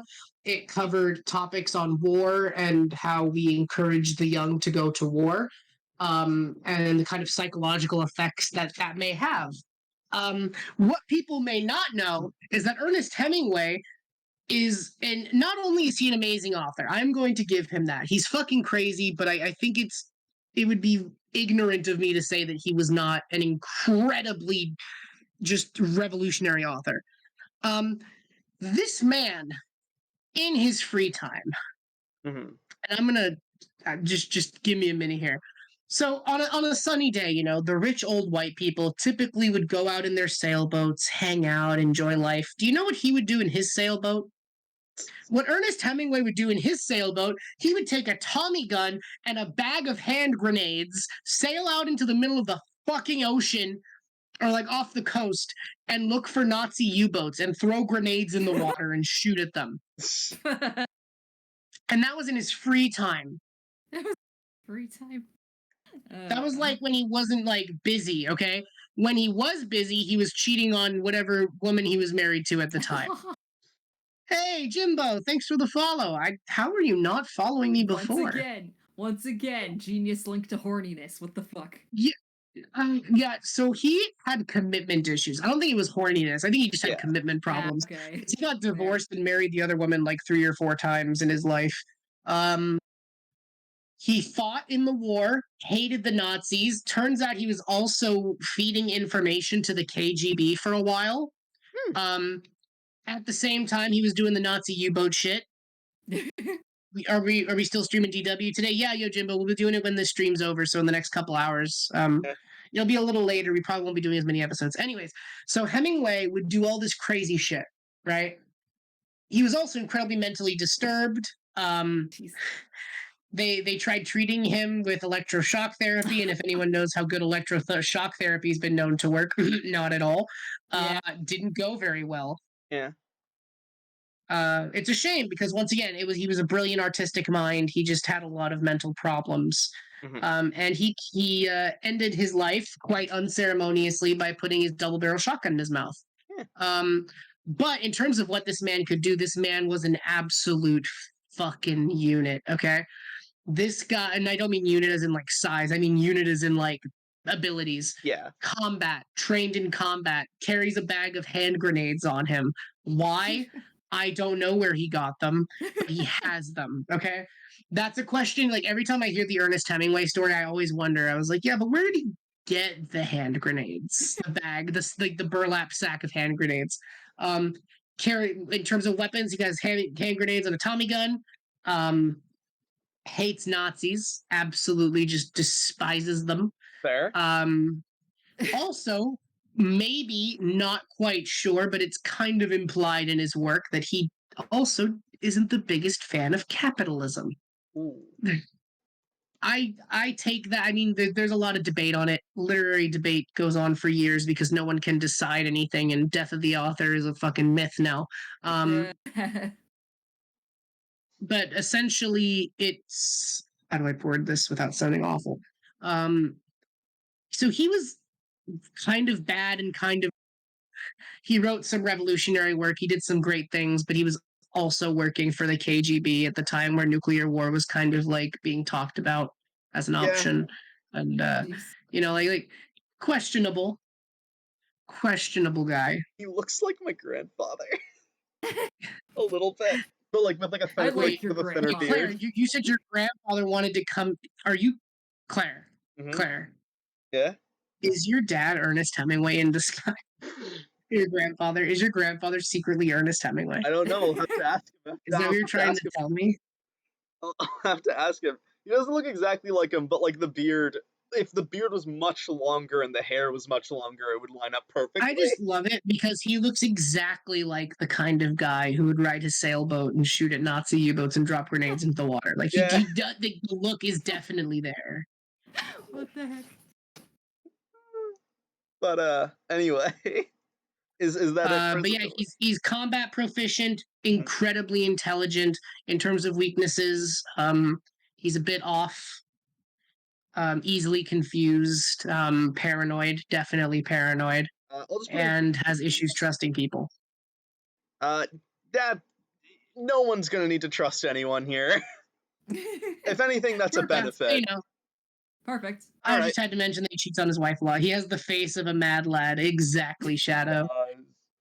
This is the kind of guy we would feature in our future spin-off, which I'll be teasing at the end of the show. All right, so location.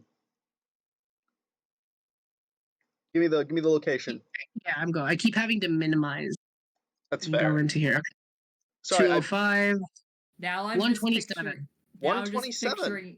Now I'm just picturing you like these guys in like Smash Bros together. The And you're picking circus. the stage. The Circus Hotel Casino in LA, or not in LA, in Vegas. That's not, I was like, it's not. Circus is great. If anyone's ever been there, it's great because it's painted like a really fun circus, and then when you go in there, all you can smell is cigarettes. Oh, It's an amusement park casino. Yeah, the thing is, in Vegas, it's legal to smoke indoors. So, like, every casino you walk in, and it smells like Yeah. cigarettes. And let's see. I will say the arcade is dope, though. Oh my god, another event. We'll do this one. This coin is weighted. This Google coin is weighted, I'm telling you. 86. 86, event 86. All fighters are stuck inside a musical. So how do we do this? I've always wondered how we're supposed to do this. We go with like musical rules where like during the fight they have to break out into song randomly and then the fight stops. But like, there's a lot of ways to do that, you know? I mean, we just talk about what they would also sing about. Okay. So they're in the circus casino. Also, that's actually good. Not good for Terrar because it's a casino. It's got a bar. no. Yeah. And like food everywhere. Also, so much food. Yeah, there's a lot of food at Circus. So Terrar's. We didn't do New York, because they got pizza.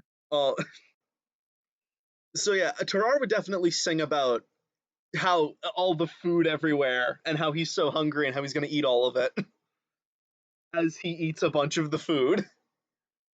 Directly stealing from customers, probably too. Ernest Hemingway is probably singing about the hunt. and about how we all think we're immortal until we're face to face with death, because that's just the kind of guy he was. That's fair. I will also say Tarar was stupid, but if he like came face to face with someone he knew was an enemy, he would fight them. He'd know like to fight them. So I'm gonna add that as like a key important thing. So like he's not gonna ignore the fight for food. Like if he comes across Ernest Hemingway, he is going to fight them. It's just also when he loses sight, he might stop to eat. Uh, He also ate a baby, so I mean, he could use his hunger as a weapon. he could definitely. He did resort to cannibalism eventually, and he would definitely try to eat Ernest Hemingway. Okay, so Claire, you're just making me ask more questions. How can you say that he wasn't illegal weird when he resorted to cannibalism? I look. Because cannibalism is actually not illegal in most countries, believe it or not. Claire is actually just trying to convince us about that cannibalism is base. I didn't say that. No, I did not say that. I'm going to put a stop to this slander right now. Just say it's a little weird. I did not. Anyway, let's get off the topic. I did not hit her. I did not. I mean, we have that story. Shadow brings up a good point. Could he eat a hand grenade? Nom, nom, nom. I think he very well could eat a hand grenade. He would very much try. I think he's stupid enough to try. He definitely would try. But I'm going to make an executive decision and say it wouldn't kill him though. Because he ate some fucking wild shit. That like would have definitely killed him, but that did not kill him. Like he ate a golden fork at one point. I'm gonna be honest. I think a hand grenade's a bit different. I think you can.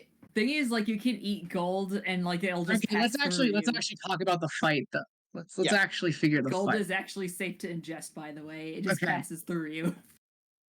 I think Hemingway has the advantage here because Hemingway starts off with a machine gun. Fair. I think machine gun in a bag of a burlap sack of hand grenades is like a really, really good start. Absolutely. And also Tarar would be very distracted. He wouldn't be preparing for the fight very much. The thing is, both of these men are equally mentally ill to the point of like, yeah, they'd probably both do something stupid to kill the other. Yeah. I think Tarar would definitely like charge at Ernest to like bite his arm or something. Definitely, I can see that. Yeah. Or just eat him whole. He probably could eat him whole. Probably could, God. yeah. Wait, let's not get on that topic. God damn it. Let's not. Here on my channel, which is dutifully titled, we do support cannibalism. That is our official statement on the matter. Well, that's the thing is though, is it cannibalism at that point or is it vor? Oh no. The only difference between cannibalism and vor is that one is primarily used as fat material and the other one is actually feeding and like sustaining. Yeah, fair. God. So, also, like, why would you eat someone and not chew? Like, come on, man. Have some class. Well, yeah. I'm not going to comment on that one. Anyway, Shadow's money is on Hemingway.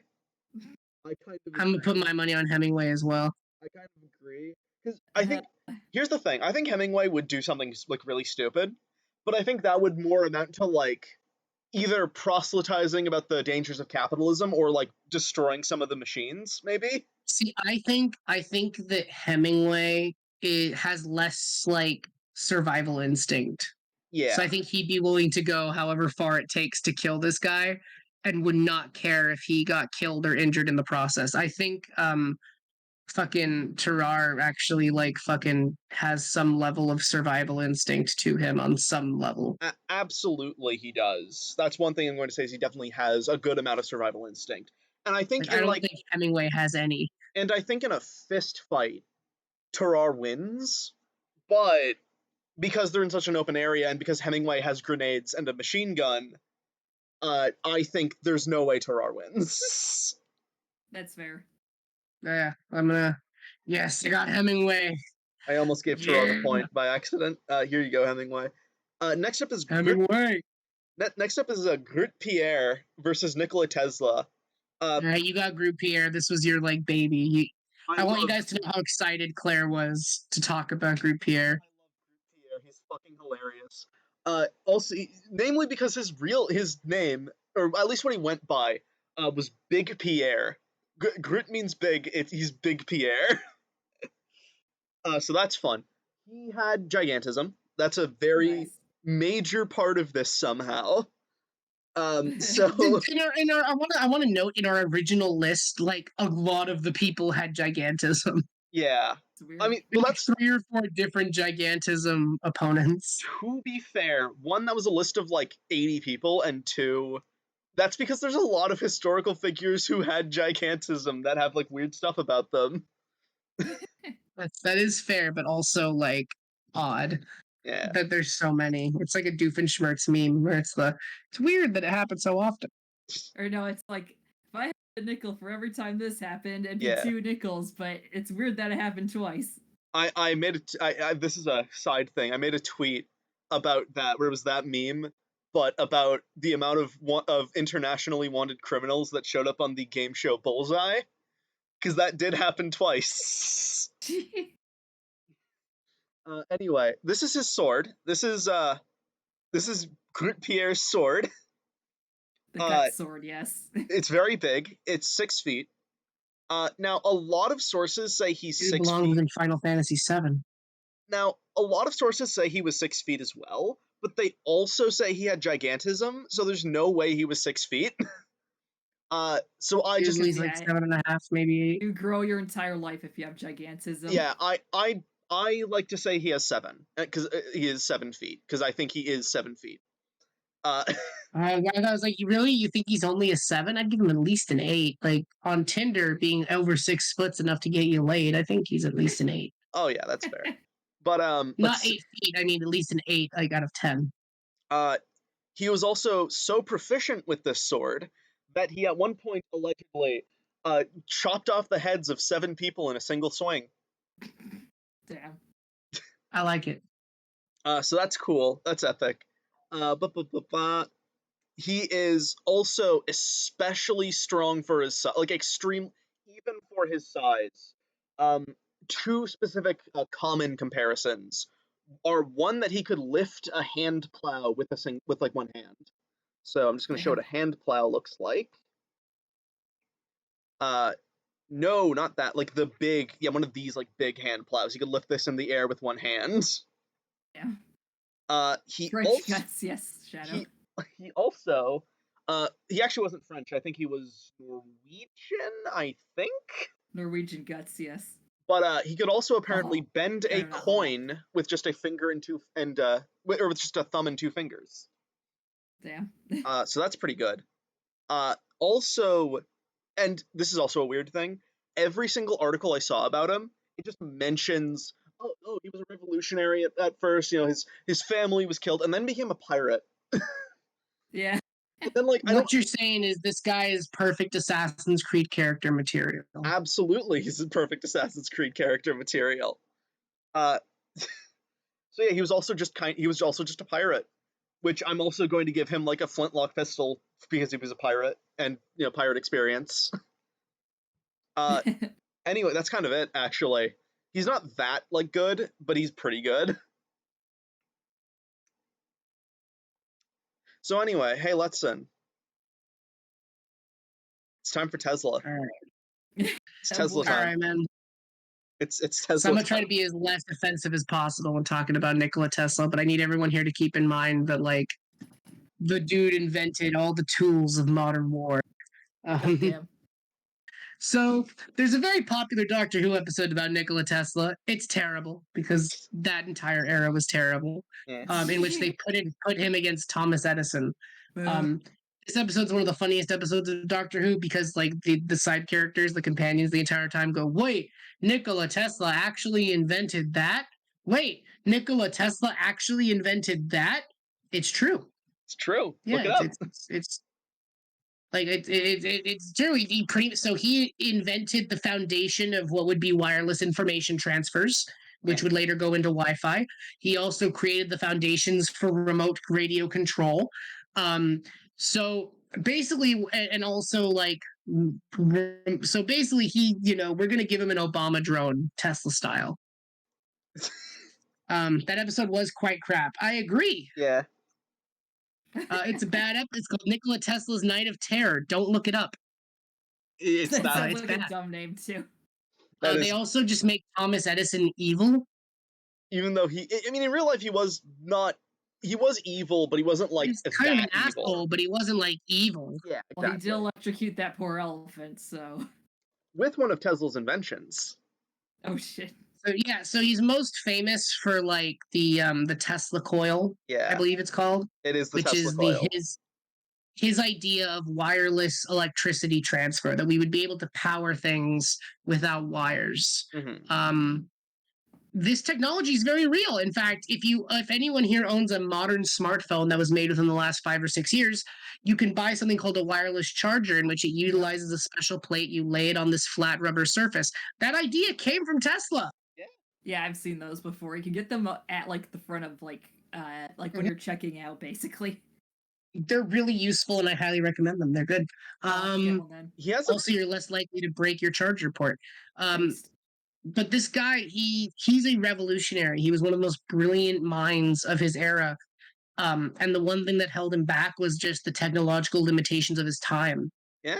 That was really what killed Tesla's inventions. His brain was magnificent, and if he was born just 10, 20 years later, he probably would have been way more impactful than Edison or any other inventor at that time ever was. That, and also it was a month, like, he also couldn't get the funding for most of his inventions. Bleh.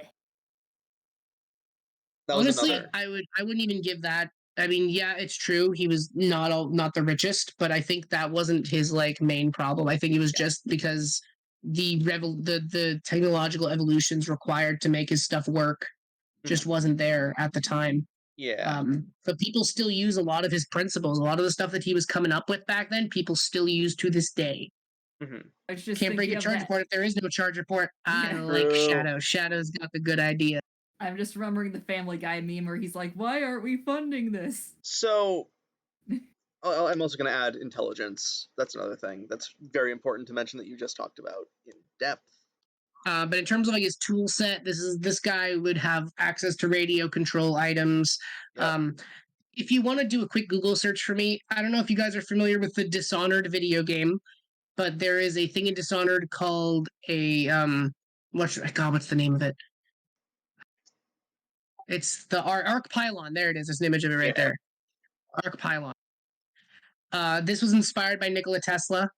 An arc pylon is kind of a weapon I think we can give him because his technology was just so close to this that I'm comfortable with associating it with him. All right. It means if you get too close to it, if you get within a certain vicinity, it will shoot a bolt of lightning at you if you are not registered with it. Yeah, shit. that's definitely like that's I do agree. That's definitely something that Tesla would build if he had. Not even if he had come up with the idea. It's just like he would have built it if he had the money to build some of his other stuff. So I think they even said that they inspired that off of him. So I'm okay with giving that to him. But yeah, super genius, invented a bunch of shit, pretty cool. You forgot about Responsible for a vast array of shitty fiction because everyone loves to use Tesla for alternate reality shit. hey And there's a great game called Close to the Sun, which all of you should play. It's a good game about Tesla. hey you forgot about Nice. you forgot about one specific invention. His fucking death ray. Oh yeah. Oh yeah, he did have a death ray. That's true, but like it's really big. It's a very big death ray, but it's a death ray. Wait, that's just an arc pylon. Yeah, that's what I was saying. Wait, that is that's where the literally an pylon arc is from. pylon. Yeah. So it's scaled down. It's the Okay. scaled down version. It's It's an a arc scaled down pylon. arc pylon. Okay. Yeah. All right. But I definitely think he would use it. The only weaknesses he had were his inventions. They could work. We are assuming they would work, Yeah. but they weren't built on the best foundations. And even people who have tried to realize his full inventions, they can break Yeah. easily. Wasn't there Like also they're not the best for long-term reliability. so Wait, is that all of his inventions? Is like the death ray, the arc pylon, and the remote somewhere? control, the Oh yeah, radio, yeah. induction motor, which is fucking huge, Well, I more mean like stuff the that he would. telegraph. Is that all he would use Oh, in this? Is rather what I meant. yeah, because it's the only stuff that's like weaponized. A lot of his stuff was very peaceful. That's fair. That's nice, actually. That's lovely. Yay. Well, awesome. In that case, I wonder where Pierre and Nikola Tesla are gonna fight. All right, let's find out. Also, we finally got heads, which means we don't have an event. I never thought I wouldn't be excited for an event. All right, 51. I think, did Oh. we do that one already? 51 is DashCon. We have not done that, at least not this episode. Oh, no. Wait, is that one of the Nikola My Little Tesla Pony? DashCon's not a good idea. Like, people on Tumblr love Tesla. That's actually a really good point. Oh wait, People okay, on DashCon Tumblr is not. love Nikola Tesla. I thought DashCon was My Little Pony. No, that's a Tumblr DashCon was one. a Tumblr convention. Oh yeah, that's right. The one with the ball pit, right? Yeah. Yep, the one with the ball pit that someone peed in. Ew. That Yeah. did indeed happen. So that's actually really bad for Tesla.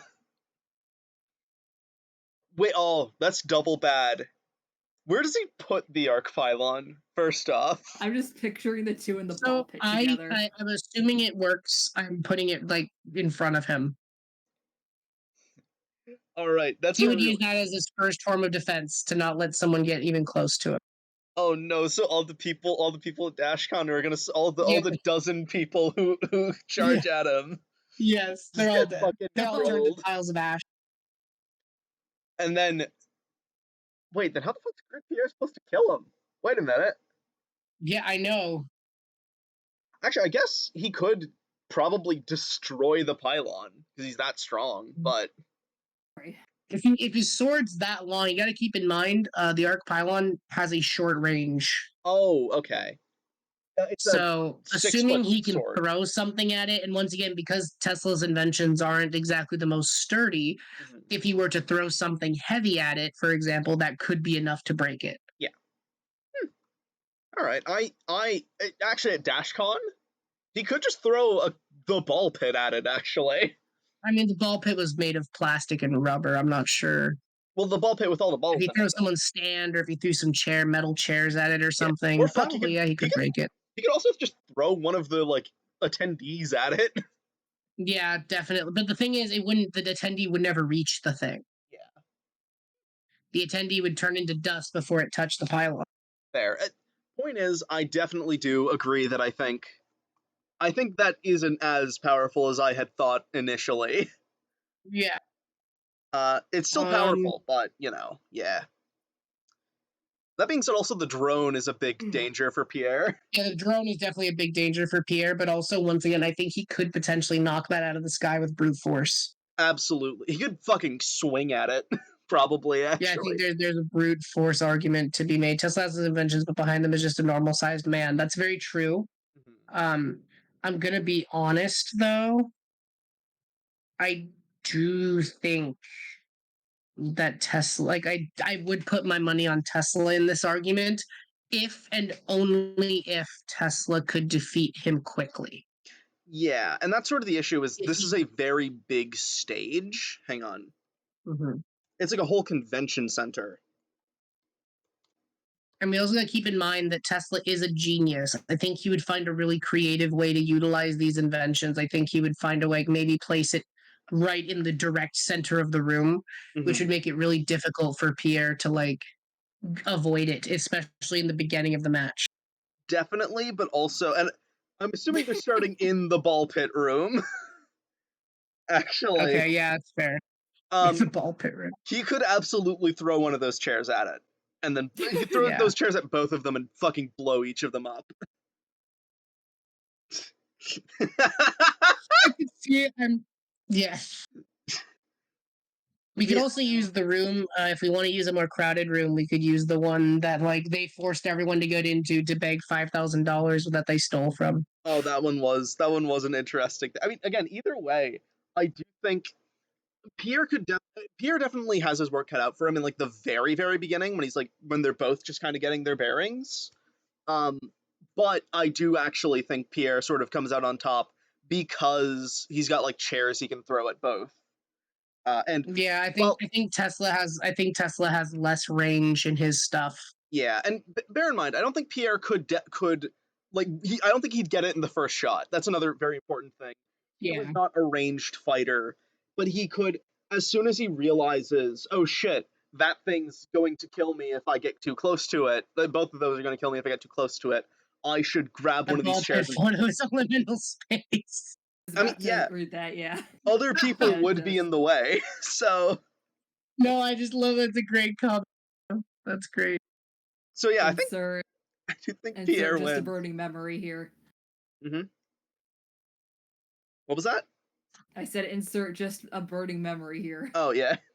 Anyway, I think Pierre wins this just because he has chairs that Sure. he can, not an infinite I'll supply, give it to Pierre. but a good couple like dozen. So boop, there goes Pierre. Next up is Benkei versus Blackbeard, which is a very interesting fight. For context, the reason I say it's a very interesting fight, I initially was kind of apprehensive of adding Benkei because I thought he was too similar to Blackbeard. So now we actually get to, discover. So I got Benkei, you got Blackbeard? You got it, boss. All right. I mean, I'm not technically the boss, but yeah. It may be my stream, but it's your show. Yeah, fair. So Benkei, I wrote samurai. I meant to say warrior monk because he was a warrior monk. Now, there's a lot of debate as to whether Benkei actually existed or not. He's one of those figures. I'm going to say he did, though, or at the very least, he represents This fight couldn't happen. that, and also, it's a lot of the things that he allegedly did were actually also very possibly done by just a group of bodyguards. So, at the very least, he is the culmination. Oh, Shadow White's leaving. See you later, Shadow White. We're sorry. Bye, Good night. Shadow. There's. So again, it's Goof night. so it's very possible. That's wrong. I wrote that wrong. There we go. This is Benkei. This lovely warrior monk. I ignore the fake Grand Order image. But oh, and also this is a statue of him in Japan, I believe. Yeah. So Benkei was interesting.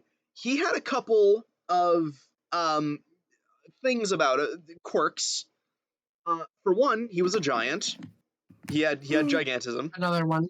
Another giant. Although he doesn't have the same abilities that most historical giants are believed to have. He wasn't super strong or anything. He was very skilled. That being said, he also apparently had very sharp teeth and cat-like eyes. Spooky. So very spooky. He was believed to be like a Japanese demon. Like an Oni or something. I don't remember exactly which one. He was also fairly clever. So something we'll get to later. He later got like a master. And when they were like sneaking into a place, and Benkei was able to trick the people by disguising as them and all that whole thing. I'm not going to get too into it, but he was very clever, although not as clever as someone like the Barefoot Bandit. He he wielded on his back 8 weapons. He had a broadaxe, a rake, a sickle, a wooden mallet, a Japanese saw, a sword, an iron staff, and a naginata. Also, the sword was a katana, but he also had a naginata, which was his main weapon of choice, although he could use all of them. And he is believed to have had those weapons on him almost at all times. Again, he is also very proficient with each one. And now for the 2 main stories about him that are very important for these next 2 pieces. So first off, he slew 999 samurai, and then the 1000th samurai, which was a man named Yoshimatsu, he was defeated by, and then later Yoshimatsu became Benkei's master. And they sort of had this weird, like, Ornstein and Smo relationship to them, where, like, they basically just fought together for, like, constantly. Well, did they And fight against one another or fight together? they did, so they initially fought against each other, and then they fought together. Okay. Then, a long while after, the ruler of Japan wanted them both dead for various political reasons that I don't really want to get into right now. And Yoshimatsu went into a castle that they had captured to commit seppuku, and he told Benkei to guard the castle while he was committing seppuku. So Benkei went to the bridge that was right outside of the castle and stood there while 500 different trained warriors charged at him. They kept charging across the bridge, to which he killed 300 of them. Then the remaining 200 shot at him, a lot. They shot him with a single volley, and there are sort of iffy. I've seen a couple different interpretations of what happened next. Some people say he was like still fighting the warriors, and he just kept fighting. And I found others that were going, "Oh, he didn't really do anything. He just stood there, still grinning." And so they shot again, and either this slowed him down or it killed him. But they kept shooting at him because they were like really confused as to why he was still standing. Turns out the arrows had shot him in such a way where it propped him up, like it basically propped him up so he was still standing, still quote unquote guarding the bridge even after he was dead. Oof, that's dark. It's dark, but it's interesting. And so there's a couple ways you can interpret that. I interpret it as being extremely resilient. Because it's believed that he at least survived the first volley. I think we can give that to him. I think that's fair. Yeah. That's also why you often see him depicted with a fuck ton of arrows coming out of him. Because, he was shot with a fuck ton of arrows. In fact, one of the sources I saw said that it got to the point where they had shot him so many times that there was no skin, it was just arrows. So that's also fun. dope. Anyway, that's sort of all there is for Benkei. What's the deal with Blackbeard? All right, man. I'm also pulling up a Google for Blackbeard just because this man's life was dense, okay? It was. Blackbeard was one of the most fucking iconic pirates. His name was Edward. That was his real name. No one really talks about like how he grew up because no one really fucking knows. All we know is that at the like somewhere he was in his 30s, like late 30s, early 40s when he passed. That's like what people generally think. He I'm trying to like put together because once again dense. Yeah. The guy was like famous for successfully attacking hundreds of like ships from France, specifically from Britain because he hated fucking Britain and the Spanish. Oh, yeah. Was not a fan of the British or the Spanish. Loved fucking with them. He loved fucking with everyone, to be fair. Yeah, he loved fucking with everyone. Blackbeard wasn't always called Blackbeard either. I believe he was Captain Thatch. The boat was the fucking Queen Anne's Revenge. That one I do remember. I remember the boat. He had a cool boat. He had a very cool boat. I remember a couple of things, if you want me to take over. Yeah, if you know any cool stories, yeah. Get some cool stories about it. I know one very famous one. This is something you didn't quite get to, but I'm going to say it. A lot of people thought he was just straight up a demon. And there were two reasons and there were a couple things he did to perpetuate this. First off, he would attach fuses to his beard and hair and light them up so that he was enveloped in smoke and his ship would be enveloped. Yeah, also important to mention about that is he actively encouraged this. This wasn't something he wanted people to be afraid of him, and he wanted his ship also to be very recognizable so that even from a distance, if a British or Spanish vessel specifically would see it, they would freak out. That was something that he was very deliberate about. Yeah, exactly. And there's one particular event that I remember from a video from a person who I'm not going to name because I don't want to give him any fucking anything. But apparently there was one particular situation, because he also wanted his crew to think he was like a fucking like fucked up demon. Like he wanted his crew to be afraid of him. So what he did is he locked everyone, including himself, in the brig, and like lit a bunch of fuses so that it would fill with smoke.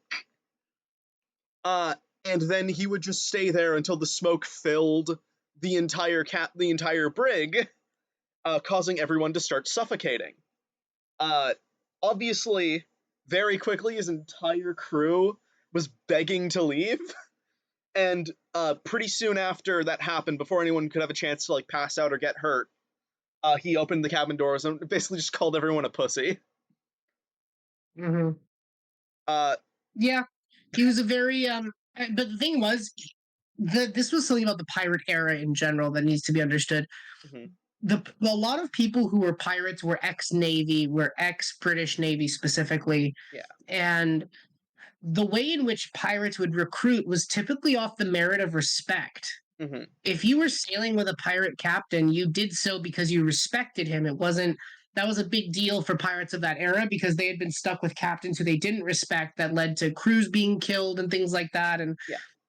so if you sailed with Blackbeard, if you sailed with any pirate at this time, Mhm, it was because you respected him. yeah. And while there was fear involved in that, all of his crew were also fiercely loyal. I think that's really important to mention. Yeah, that is also a very key part.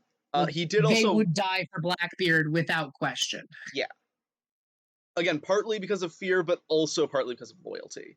Although again, he Mhm. wanted everyone to fear him, and he managed to get everyone to fear him for based on the sheer amount of people who thought he was a demon, and also a specific event that I think you should talk about because it's a very important one that you should definitely know.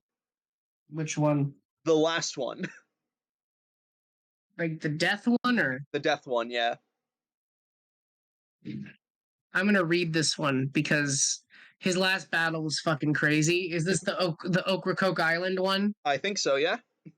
Yeah. So he goes to this island. I'm just gonna read it because it's a funnier read. Okay. Because I don't carry these details with me, but I know the island and the story. Um, so Maynard found the pirates anchored on Ocracoke Island on the evening of the 21st of November. He had ascertained their position from ships he had stopped along his journey, but being unfamiliar with the local channels, he decided to wait until the following morning to make his attack. He stopped all traffic from entering the island, preventing any warning of his presence, and posted a lookout on both sloops to ensure that Captain Tetch could not escape to the sea. On the other side of the island, he was busy entertaining guests and had not set a lookout. Um, with Israel Hands ashore in Bath with about 24 of his boat's sailors, he also had a much reduced crew. Um, Blackbeard had no more than 25 men on board, and that he gave out to all vessels and spoke that he had 40. 13, I'm not going to say that, Uh-oh. and was later the number reported to the Brand of Admiralty.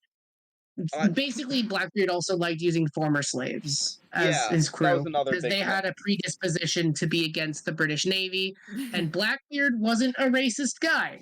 He No. just hated the British, and anyone who hated the British was a friend of Blackbeard. Yeah. Um, so he mentions that he also had a decent amount of them in his crew. At daybreak, there was a small boat that kind of made its way to the island. The Adventure, which is the name of the alternate ship, maneuvered to the point starboard guns toward the Maynard sloops, which were slowly closing the gap. Trying to get to the part with the actual fight because the actual fight's fucking Yeah, wild. the actual fight is absurd, and it's the part that it's the main part I wanted to point out. So Maynard had kept many of his men below deck, and in anticipation of being boarded, told them to prepare for close fighting. Blackbeard watched as the gap between the two vessels closed and ordered his men to be ready. The two vessels contacted one another as the Adventure's grappling hooks hit their targets and several grenades made from powder and shot-filled bottles and ignited by fuses broke across the sloop's deck. As the smoke cleared, Blackbeard led his men aboard, buoyant at the sight of Maynard's apparently empty ship, his men firing at the small group of men with Maynard at the stern. The rest of Maynard's men burst from the hold, shouting and firing. Their plan to survive Tech and Blackbeard, not Tetch, whatever, and his crew had worked. The pirates were apparently taken aback at the assault. Blackbeard rallied his men, and the two groups fought across the deck, which was already slick with blood from those killed or injured by Blackbeard's broadside cannon. Maynard and Blackbeard fired their flintlocks at each other. He managed to hit Blackbeard, while Blackbeard missed. Both men then flew their flintlocks away and drew their cutlasses. Blackbeard broke Maynard's cutlass at the hilt.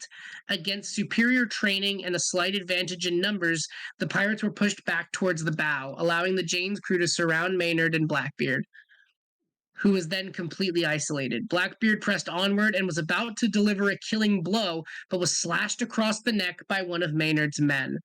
This redirected Blackbeard's cutlass to strike Maynard's knuckles instead of killing him. Badly wounded, Blackbeard was then attacked and killed by several more of Maynard's crew. The remaining pirates quickly surrendered. Those left aboard the Adventure were captured by one of the Ranger's crew, including one who planned to set fire to the powder room and blow up the ship. Varying accounts exist of the battle's list of casualties. Maynard reported that 8 of his men and 12 pirates were killed. Brand reported that 10 pirates and 11 of Maynard's men were killed. Spotswood claimed 10 pirates and 10 of the king's men had been killed. Wait, Maynard later examined Blackbeard's body, noting that it had been shot 5 times, cut about 20. He also found several items of correspondence, including a letter from Tobias Knight. Blackbeard's corpse was thrown into the inlet, and his head was suspended from the bowsprit of the Maynard sloop so that reward could be collected. On their return to Virginia, Blackbeard's head was placed on a pole at the entrance of Chesapeake Bay as a warning to other pirates and a greeting to other ships, and it stood there for several years. There's one part that they don't mention because it's very like hearsay, but also according to some of the people who were apparently at the battle, some of them saw Blackbeard's body swimming around the ship as they left. So that's a thing. But yeah, they hung his head in Chesapeake Bay for fucking years. So that's absurd resilience. Like, he is definitely the most resilient character in here, more so than even people like Ben K or I think he goes well against Rasputin. Yeah, Rasputin's another good example. He's definitely the most resilient person here. Again, he allegedly swam around the ship constantly. So that's fun. Is there anything that I might have missed other than pirate, demon, resilience, ruthless, and wielding a cutlass and 4 flintlocks? Expert sword fighter to the point where, yeah, like it says here, he beat one of the king's best fucking men and cut his sword apart and broke it apart. Oh, that's some strength too. Yeah, he was able to break a fucking cutlass.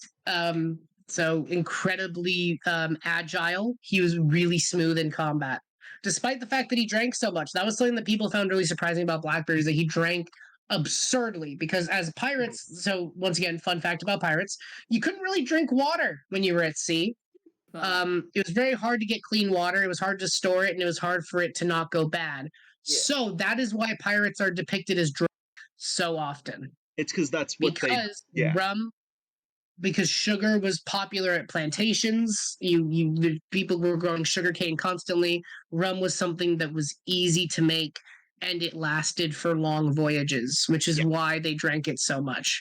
But despite how much he drank, he was still able to be proficient in combat. Exactly. Which is, yeah. So should I add drunk or? Definitely add drunk. All right. Fairly strong, extremely agile, drunk. Is that good or? Inspires fear in literally everyone around him. Oh, actually, yeah. Another good one. Intimidating is another good one. Yeah. All right. In terms of who would win in a fight, gotta be honest, I know Blackbeard is incredibly strong and resilient, but I think Benkei just has Yeah, more determination. he's more I think the difference between determination. Blackbeard and Benkei was Blackbeard was, in terms of like his motivations, Mhm. was motivated just to fuck with people. Yeah, Benkei had a purpose. Benkei had a Benkei, reason to live. He had a reason to exist. he had, yeah, and it was mostly honor, which was like the thing, which was the style at the time. But yeah, Yeah, he was, but I think Benkei just in a fight one on one, Mhm. I think he's gonna beat Blackbeard without a question. I don't think without a question. He's definitely more skilled in hand-to-hand combat. Benkei's problem is he doesn't have many ranged options. He's very much a close range, like a close Yeah, but mid even if he melee does get fighter. hit with the flintlock, we saw how many arrows Benkei could take. Fair. That is actually very fair. Like, I think Benkei could tank Yeah, it, and also Blackbeard wasn't reliant on ranged options either. yeah. That is Blackbeard also very much preferred hand-to-hand combat than he did fucking or C. Do you remember the foundations of CQC? oh. But yeah. Actually, that is. I do think in a melee fight, in a melee scuffle, Benkei wins All right, so probably. should we roll? Yeah, we should roll for like stage. Yeah. Um, So for stage, we have 205. 205. That's a rustic cabin in the middle of the forest. Shockingly boring for 205, but Rustic cabin. If it's a rustic cabin, then yeah, that's gonna be close range. yeah. Um, Let's see if there's an event at we least. have If an there's an event. event, There's Tails, an there event. is an event. All right, 33. 33. That is all water in the area turns into corrosive acid. That does literally Well, nothing. We that's should not gonna re-roll. hurt him, yeah. So yeah, I'm gonna give it to Benkei. No, we should re-roll the event actually, Let because me that reroll it. I think if it's a dud, then that's fine. If it does literally nothing, no. 70. 70. Uh, both fighters are wearing really cool wigs. I Yeah, still Benkei then. That's still Benkei. I will BRB. Okay. I need to use the washroom. While I'm using the washroom, can you talk about Crazy Horse? Oh fuck yeah. Because next episode Okay. references Crazy Horse. This is someone I actually know something about. Because I have no one else to play off of except for Koi here. Koi, what do you know? Are you familiar with are you from the US, I should ask? Yes. Okay, Yeah. so you know like what the fucking the statue in Washington that has the heads on it? That's the Yeah. freaking Mount Rushmore. Yeah, Rushmore. Okay. So there's another monument down the street from Mount Rushmore that's kind of been made. It's in process of being made. And the purpose is to kind of parody Rushmore of this guy whose name is Crazy Horse. Crazy Horse was a Native American leader who was attempting to fight the federal government because they were trying to basically take more of their land. The natives were no longer having it. They were tired of being murdered. Yeah. And he was kind of famous for, I believe it was like fighting on this hill for like a really long time. And eventually he had to like relent. Expert fighter though. I'm trying to find the actual like event. It's the because he did a ton of these in crazy fights. Yeah, the last Sundance of 1877. He had basically attended this dance and he was an honored guest, but he refused to take part. He was pissed off about this whole like thing of the federal government had kept continuing to try to fucking force him out and force his people out, and he was no longer here for it. He had drone like the army was getting pissed off, everyone was getting pissed off. Eventually, this is like the I'm trying to find the good words here. He had killed a lot of people. He had fought a lot of people. He was pissed off at the idea of the white man who was kind of taking from him and taking from his people. But eventually he had to surrender. I have Eventually returned, he by the way. Mm-hmm. Welcome back. So eventually he had to surrender. Um, it was really sad because sounds it. he lost the fight and people were celebrating him, and I distinctly remember him being like, I don't want to be celebrated because we lost. My people lost, my culture lost. Yeah. Um and this Mount Rushmore parody statue has been being made for years now with Crazy Horse. And it's kind of supposed to be like a fuck you sentiment. Yep. Like a fuck Mount Rushmore thing. If you just type in Crazy Horse, it's some of the first images you see is I of did. Rushmore. And then I Yeah. scrolled down a bit, and you shouldn't scroll down a bit. Yeah. So But that's kind of, yeah, but his legacy does live on in a lot of ways. People still talk about him. I think it was sad that he lost. absolutely. But it was a fight that I think even he acknowledged. It's like it's just a fight that you have to keep on fighting, and eventually it'll kill you, but you have to keep fighting it. Damn. So yeah, let's. I feel kind of bad for like immediately asking to go to abilities, but let's go to abilities. He is a great fighter, pretty competent, a good leader. He inspired. He was really great with his words and inspiring those around him. Mm-hmm. I remember. So a fun thing about Crazy Horse. I'm pretty sure there was a really racist depiction of him on film where he was played by a white guy. Mm-hmm.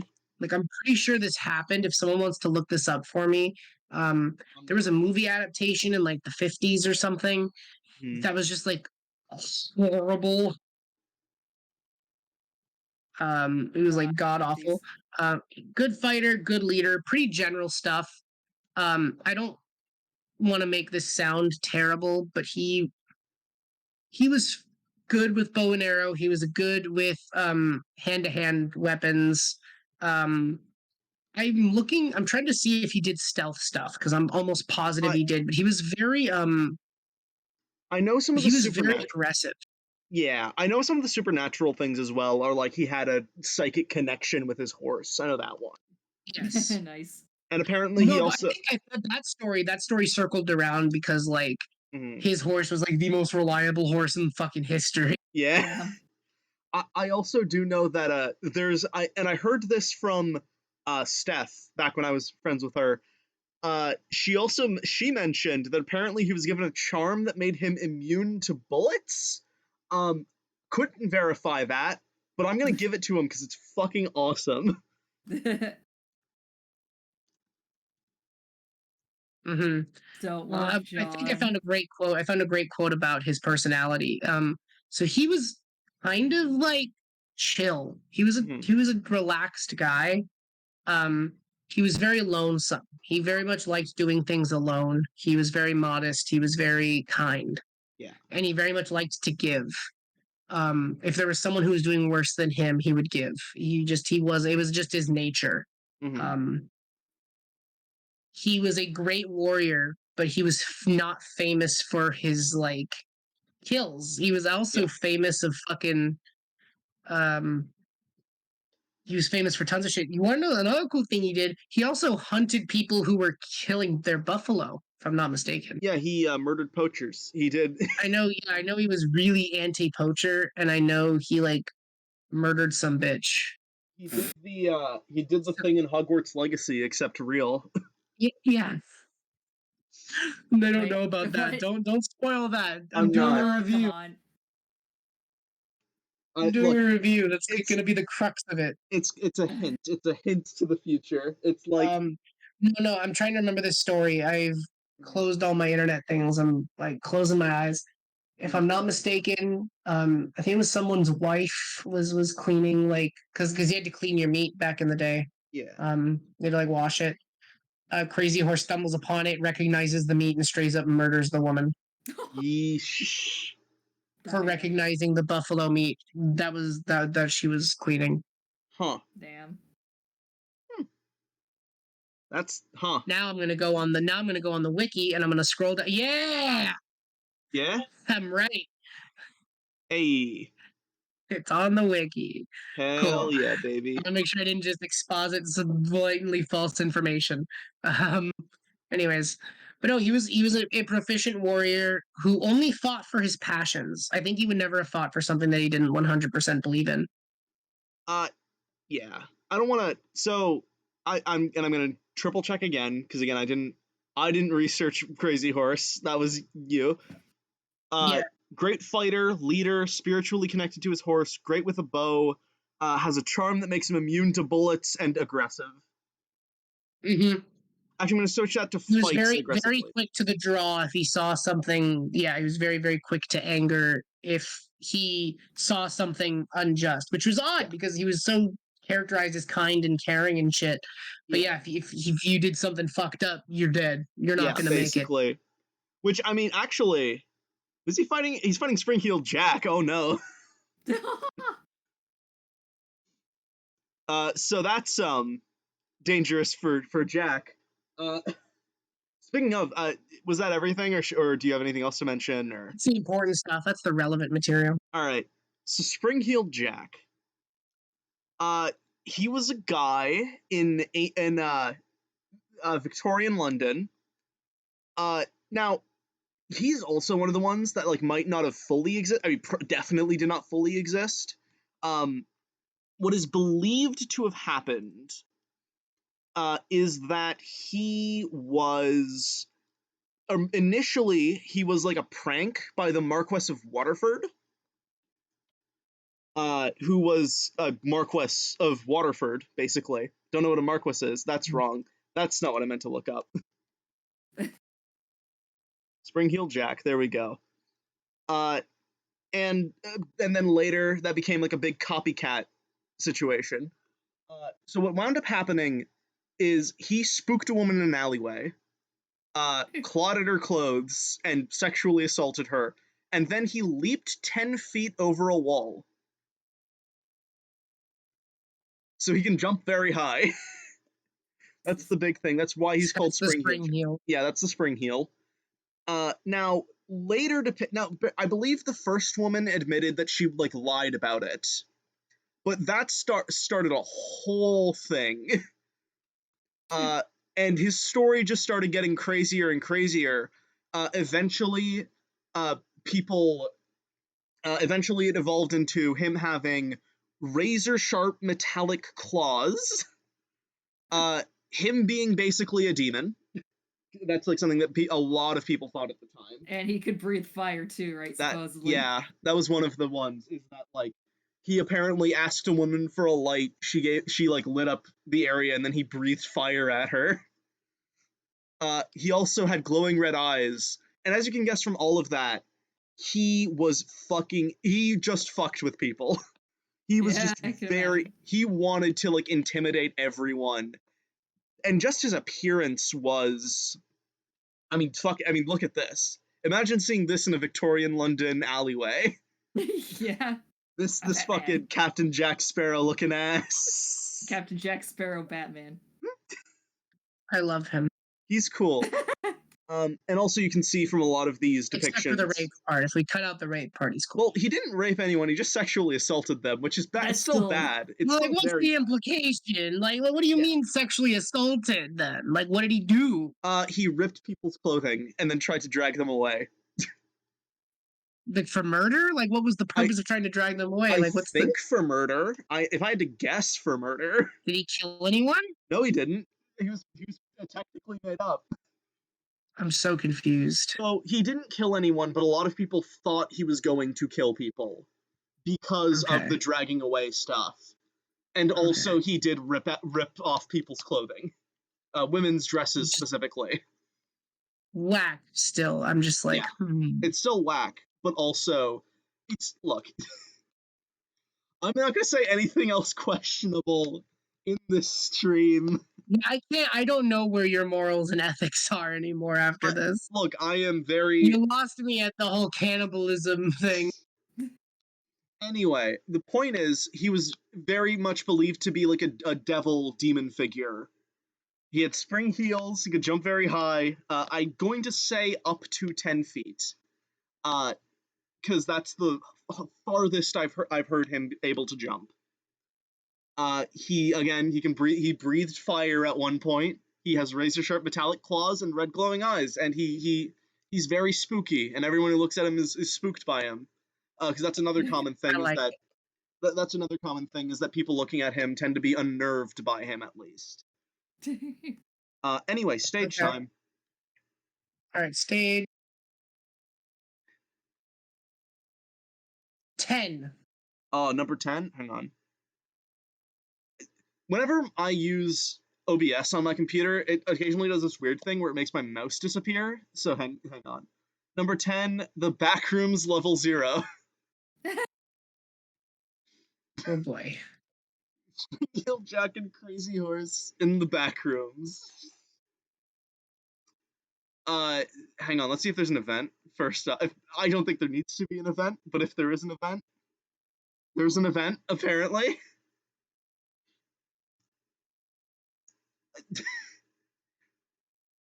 What is the event, Letson? Our event. Oh, sorry, I didn't realize we had one. Let me go hit go. 2. 2. Early stuff today. The stage is actually a front for the mob. Wait. So the Backrooms level 0, but it's a front for the mob. How does that work? It's full of fucking mobsters and, like, illegal shit. And mobsters and monsters. Yeah. Entities with the mob. That's terrifying. Exactly. And also a bunch of, like, illegally distilled alcohol or drugs or weapons or something. All right. I want Koi to describe how they think this fight's gonna go because we've been describing it and I haven't heard much from them this stream and I want to hear more. Okay, what? Sorry, who is fighting a Spring Hill Jack Throwing you versus on the Crazy spot. Horse? Right? Yeah. In the Backrooms. in But the it's also a front for the Backrooms. mob. I mean, I think Spring Hill Jack is probably a Backrooms monster. That is fair. I actually do think... I don't think the Backrooms monsters would, like, recognize him, but they would definitely, like... At first glance, I don't think they'd be like, oh, that's something we should attack. That is a very good point. He would have an advantage because they would think, oh, he's one of us. But, yeah, maybe not, like, exactly like, oh, he's one of us, but, like, definitely like, oh, that's new, I'm not gonna fuck with that, because it's spooky. Spooky. And what about Crazy Horse? What do you think? What do you think there? I'm really putting you on the spot, Koi. I'm really fucking just throwing you in there. It's he'd be in a very unfamiliar environment, so I mean, he could track things with his horse in the back rooms, but I think it's a pretty uneven fight. I do think Spring Heel Jack is gonna win because he would be able to. He would know how to fuck with Crazy Horse in the back rooms. And he could jump over. Well, actually, no, he couldn't jump anywhere. That's his one weakness here, is that he couldn't really jump anywhere. But he would know to no clip through things, probably. He can't what? He would know to no clip. You know, the saying, I don't think no anyone clip could through clip in real life. I don't know what you mean. No clip is a gaming term in which you walk through walls and shit. I know what a no clip is. But why would Spring Heel Jack know how to do that? Why wouldn't he? He's a mythological being. I mean, or he probably figured out. I mean, he's weird enough, isn't he? I mean, he is sort of a mythological being. Like, he was believed to be a case of mass hysteria. Yeah. But yeah, so are we all in agreement that Spring Heel Jack probably wins this? Like, by default, basically. Jack on this one. I mean, again, by default, I don't think he would kill Crazy Horse. If they encountered each other, I think Crazy Horse wins. But I don't think they're going to get to do that, because either the mob or the fucking Backrooms monsters are going to kill Crazy Horse before Spring Heel Jack. So anyway, now we're in the parts where we don't have to describe anything, and we can just kind of rush through these now. Speed round. It has been 2 hours and 40 minutes, which is why I wanted to start kind of early. Speed round, let's go. All right, John Murray Spear versus Henry VIII. Where to? I'm gonna roll. Let me go roll. We got 19 for location. Number 19. One of Vlad the Impaler's feasts. That's actually very bad. And do we have an event? Tails again. All right. Dear God. Event 55. Number 55. 55. All fighters become gender-bent versions of themselves. Whoa. Okay. Okay. Oh, damn. That's going to be confusing. Henry VIII is probably too busy masturbating, so he's gonna lose. Absolutely. John Murray Spear and his army of worker robots at one of Vlad the Impaler's feasts. I don't think gender would have any effect on John Murray Spear. I think Henry VIII is too horny to ignore it. John Murray Spear was a fucking bro. He loved men and women. Yeah. Fucking John Murray Spear wins that, I think, guaranteed. Not just because Henry. Speed round number 2. Not just because of that, but also because I think Vlad the Impaler would recognize Henry VIII. Probably. And then fucking want to kill him because no one liked Henry VIII. Well, Henry VIII is a woman, so might confuse him. Well, but also wasn't Vlad the Impaler actually really sexist? Wasn't that like a thing? Yeah, so probably more of an excuse to kill him. Yeah. Well, they're both women, but yeah. Anyway, White Death versus Leonardo da Vinci. This one's a little more interesting, so let's get the location. 195. Ooh, very new one. The Tech War nightclub from Terminator 1. Hey! That was you added that. That one. I think that was one of the ones I added. And I haven't seen that movie yet. There's yet another event. This is a fucking weighted coin. What the fuck? 91. Honestly, I think we should redo some of our events list and make some of our events correlated with the locations. That's fair. I do agree. So the Terminator shows up to the Tech Noir nightclub, or Noah's Ark, the flood happens. 91, you said? Yeah. That's this fight is a speed run. Awesome. Which means we have to include speedrun tactics to the fight. Okay, so White Death, Tech Noir nightclub at a disadvantage, does not have the element of range. Da Vinci does not have the ability to fit most of his tool set in here, so because a lot of his inventions are very large, so we'd have to go with only weaponry. But here's the thing, though. I think Da Vinci could probably, speedrun clip slightly out of bounds to maybe grab one or two of his other inventions, and the White Death could also probably. We'd have to find a way, but then the trouble would be trying to fit the inventions into the nightclub. There's glitches that can work with that. Right. Well, what are we thinking? What do we want him to have for this fight? That's a good. Actually, I also do think that a lot of them just would not fit in the nightclub. They could definitely it's not that he couldn't roll them in; it's that he couldn't they couldn't fit inside.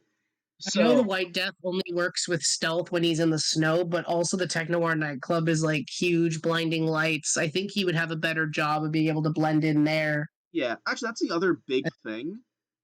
He could also just no-scope him.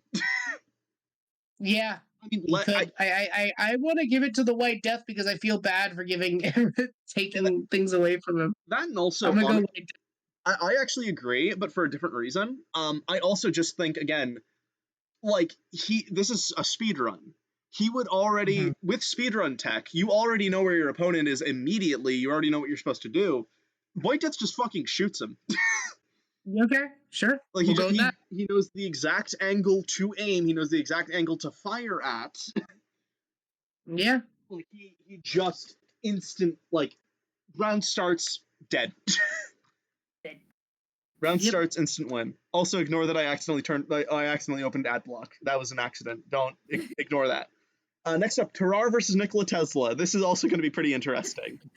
He would just see everything. So, location I have 13. 13, another very old one. He would just go up to Nikola Tesla's inventions, be like, a delicious snack. If I really wanted this fight to go fast, I would just say arc pylon and done. We're done. The Guild of Calamitous Intent meeting room, which is a Venture Brothers thing. Okay. And then, do we have an event? Hang on. I'm gonna show. I guess. Actually, no, fuck it. I'm rolling the coin this time. All right. This is the guild meeting room, by the way. This is what it sort of looks like. It's this big, circular room with a bunch of, hidden people. Oh, this coin's weighted. Is it also tails? I got tails. It's fucking weighted. I swear to God, it's fucking weighted. I'm not fucking. It's fucking tails. All right. Let's not have an 69. event. Oh, actually, let's have an event now that it's 69. Both fighters are stuck in a T-pose the entire fight. Oh god, wait, then Tesla would definitely win. The arc pylon does it for him. Yeah, I think Terrar, he's not smart enough to know. Unless Terrar can eat the electricity. Which I don't think he can. Me neither. He probably could eat a lot. Like, I mean, fuck, the sharp spikes of, like, the eel I mentioned earlier are, like, pretty bad for your stomach, I imagine. Yeah. But no, he can't vor electricity. That's a shame. I don't know, man. Not yet. Not yet. All right, Blackbeard versus Crazy Horse. This is a fan favorite fight. Okay. Blackbeard versus Crazy Horse. Location 62. 62. That's also fairly old. 62. That is the Queen Anne's Revenge. Oh shit! Oh shit! Oh shit! Blackbeard has home field advantage. Oh no! Okay. That's very bad. All right, I'm gonna flip the coin. I'm gonna flip the coin. Tails for me. Yeah, I got Oh, come tails on too. again. What the I got fuck? tails as well. Why are there? Dude, the Google coin flip's weighted as fuck. I'm doing it 3 times. I've gotten tails each time. Okay. Tails again, and tails again. All right, I'm just gonna This look. coin is rigged. Dude, it's All right. supposed to be 50 All right, 50. 45. Coinflipperrandom.org. This'll be better. Random.org. Select coin type. Doesn't fuck. I guess Australian $1 bill. What was the number? 45. 45. A Twitch chat accompanies the fight, and both fighters are aware of the Twitch chat. Stupid. It's so stupid, but it These could guys be don't know what Twitch is. I'm re-rolling that. Okay. You guys don't know what the fuck Twitch is. 56. 56. Reverse fight. It's a race to see who can kill themselves faster. Crazy Horse. Crazy Horse wins then. Yeah. I would say Crazy Horse can kill himself faster. Unless Blackbeard just blows himself up, which, to be fair, could very well happen. Yeah, he could, like, load himself into a cannon or something. But I guess also Crazy Horse could just jump in the water. Or, like, I mean, fuck. Actually, he has, like, a tomahawk, I imagine, or something like Nice. that. He could Yeah. just, like, decapitate himself. Alright, maybe. Okay. Yeah, but either way, I do think, actually, Crazy Horse wins this as well. Just You're because good to Crazy Horse. Blackbeard's too resilient for his own good. This is how he died in the Yeah. first one too, actually. He also got reverse fight, but this time against Ivar the Boneless. Oh god. And Alright, next round. Let's go. Next round. This is round 3. Genghis Are we Khan doing versus winners round 2? Yeah, Genghis Khan versus the Barefoot Bandit. Okay. Location I have 84. 84. That is a speakeasy run by Al Capone. Alright. Alright, it could be good. Random.org, Australian $1 bill. This is heads this time. Okay, no event. event. In a bear fight, I think Genghis just has the bear strength over the Barefoot Bandit. And this is too small of a Especially in location. such a small space. The speakeasies are kind of known to be pretty small. Yeah, that being said, there's also, it's probably going to be packed, I imagine, because it's one specifically run by Al Capone, which were the most popular ones. So I can also imagine a situation where Genghis Khan accidentally, like, decapitates one of the patrons, and then, like, the people behind the bar just start gunning him down. No, he probably woo all the women. That too. Well, he wouldn't woo. I'm gonna give it to. I think it's definitely Genghis on this one. Yeah, I'm coping a little. Barefoot Bandit's quick on his feet. He's not that quick on his feet. I think if we asked him, he'd probably be like, "Yeah, I die." Cleopatra versus Rasputin. That's actually a valid fight. Yeah. I can imagine. Location. What was that, Coy? 72. Or they would just have sex with each other. Yeah, that was my thought as well. That they would probably just I know exactly. Okay, hold on. I'm gonna roll stage. So we got 72 for stage. Which is Stalingrad as depicted by the Call of Duty Black Ops 3 Zombies map, Gorod Krovi. I think Roman added this one. Honestly, I don't want to have an event here because I know how this fight would go. Okay. So hear me out. Rasputin can't say no to women. Rasputin fucks, okay? Uh-huh. That's Cleopatra's strength. Cleopatra fucks him and then kills him when he's most vulnerable. There. Yeah, I mean, actually, this place has a fucking bunch of zombies and a dragon in it, also, to be fair. But, like, but would that stop them? Has that stopped either of them? Well, they have to get to each other first, is my point. They would get to each other no problem. Sex draws sex. Fair. They could probably smell each other. I actually do sort of agree. Cleopatra would I'm giving this to Cleo because Either- Cleo would be the one who would take advantage of the sex aspect of it. And also, she has lions to protect her. Or worst comes to worst, she shoves that bee dildo up his ass. Yeah. All right, Ernest Hemingway versus Grit Pierre is next. Okay, so location, I got 121. 121. 121 is Mount Fuji. All right, and do we have an event? Yes, we do. 48. 48. That is random walls come alive and commit random acts of violence. That does not work on Mount Fuji. Mount Fuji doesn't have any walls. Let's reroll this. Yeah, I'm gonna redo the event. 9. 9 is the stage is a Gmod roleplay server. I don't know if that affects any. Does that means affect? anything could happen then. I mean, it does. It basically just means that Ernest Hemingway and Grit Pierre are fighting on a Gmod map. Which all right, I'm gonna give it to Hemingway. I disagree. I think just because I like him. I prefer Hemingway. Here's the thing. Hemingway's good, and he definitely has the grenades and Tommy gun. But if Pierre can get to him, which actually in a Gmod map is quite a bit easier because they're. I'm going to cite the same reason that Hemingway would win. Is because he doesn't give a fuck.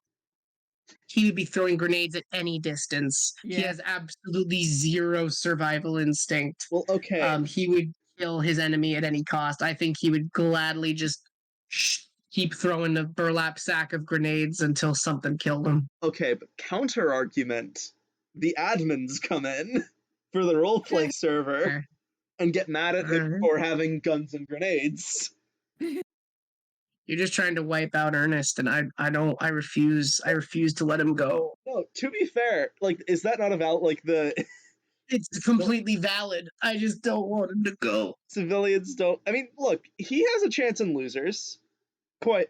You can break up this argument. Okay, so would the mods get rid of him for throwing grenades everywhere? Yeah, of a Gmod map. Yeah, probably. If it's a roleplay map. I'm so sorry. I'm disappointed in all of you. I'm so sorry. The mods would kick him out, and that's basically death. I'll let you have it, but I just want to make it stated for the record that I'm not happy about it. All right, Ben K versus Spring-Heeled Jack. I'm gonna be real, Ben K. Ben K probably. Just not even thinking about it. I mean, but I'll roll anyway. Yeah, it depends. Location 199. 199, very new. Night City. Okay. I don't know what the fuck Night City is. The place from Cyberpunk. It's dope. Oh. All right, and let me check if there's an event. Yes, there is. All right. 40. 40 is any liquid in the area dries up immediately. Well, fuck. Oh. I'm doing another one then. Oh, that's lame. All right. Wait, am I gonna have to be the moderator in the future for these fights then? 26. I mean, we're supposed to discuss them all together. Like, you should probably have a thing. It's Christmas. Okay. That's the fine. Event. We'll make it Christmas. The event is Christmas. So here's the thing. This is a gigantic map. This is a gigantic city. Spring-Heeled Jack definitely has the stealth advantage. Yep, definitely.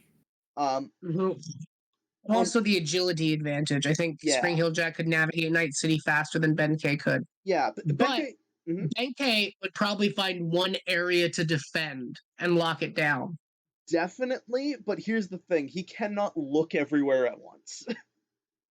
And I also Yeah, so I think Benkei would find a location that he could easily defend and just fortify it. yeah. Although at the same time, I do And think, wait for his enemy to come to him. but also I do think Spring-Heeled Jack, he's not a man of honor. I don't think. I wouldn't Yeah, imagine obviously Spring-Heeled not. Jack is a man of honor. He gets the drop on him and fucking like plucks out his throat with his razor sharp like metal claws. I think This is Benkei Razor, but I'll take it.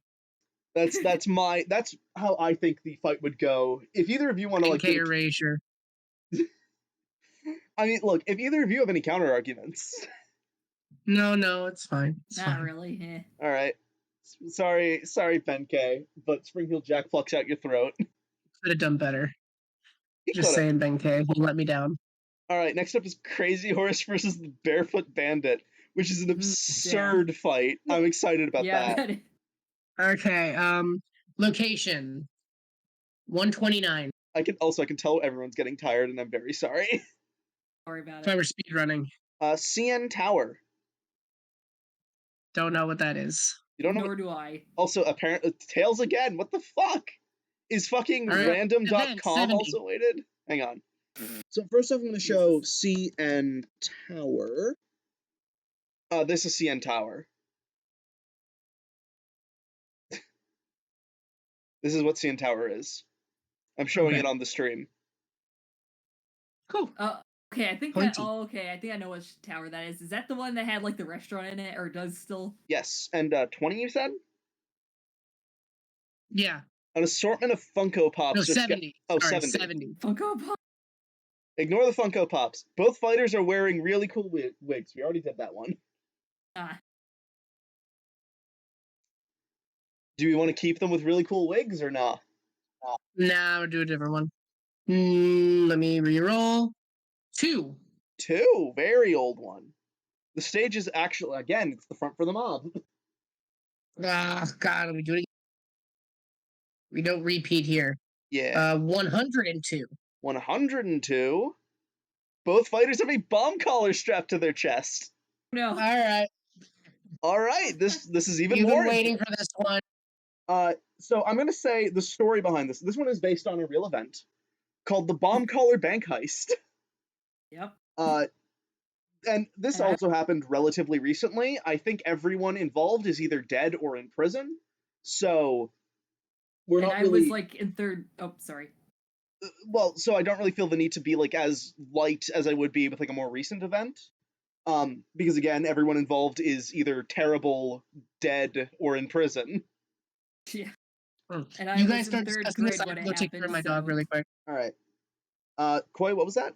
I said it's really surreal to hear about it now because I was like a third grader watching it happen on TV one day.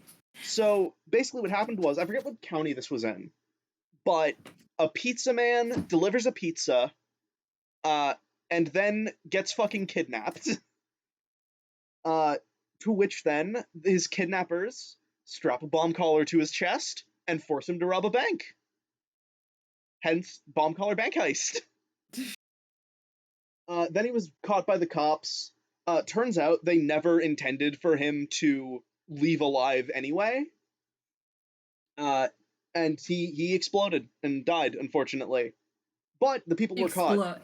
He didn't explode. Basically, the bomb went off on his chest and it like instantly killed him, like going into his heart. Yeah, basically what happened was they had put like a metal plate in his chest, assuming that there would be like shrapnel going into his body. But it didn't quite do that. Instead, it punched a fist-size hole in his chest, which did kill him basically instantly, which is good. Yeah. At least it was probably a painful death, but it definitely didn't. It wasn't like a slow death, thankfully. It was pretty quick. Geez. That being said, and also we're assuming that it's the same like type of bomb with like a all that sort of thing. And also another very important thing to note about the bomb collar, the way it was attached to their neck was with a sort of handcuff type device. So with that said, I think the Barefoot Bandit has a better chance of getting the collar off of him. Which he could have happened. And it actually could have probably saved the guy's life if they had gotten the bomb collar off of him. But they didn't for various reasons. But anyway, we're gonna wait for Letson to get back, I think, unless you want to discuss this Koi a little more. And also Windigoon did a really cool video on the whole thing if you want to watch that. Yeah. That too, that's also a very important thing. Yeah. But yeah, and fuck, out of the two, also the other problem with Crazy Horse in this situation, he's got a horse in CN Tower. And as you can see from this, it's not that tall. He doesn't have a lot of room to move around on his horse. Yeah. Bear in mind, it's a very disciplined horse. And it could certainly, move. He could certainly have it. But it's also very unlikely that he would find Colton Harris Moore, Barefoot Bandit Man, in the area fast enough before either his bomb collar went off or Colton fucking killed him. And that's sort of the thing with this, actually, that's the other thing.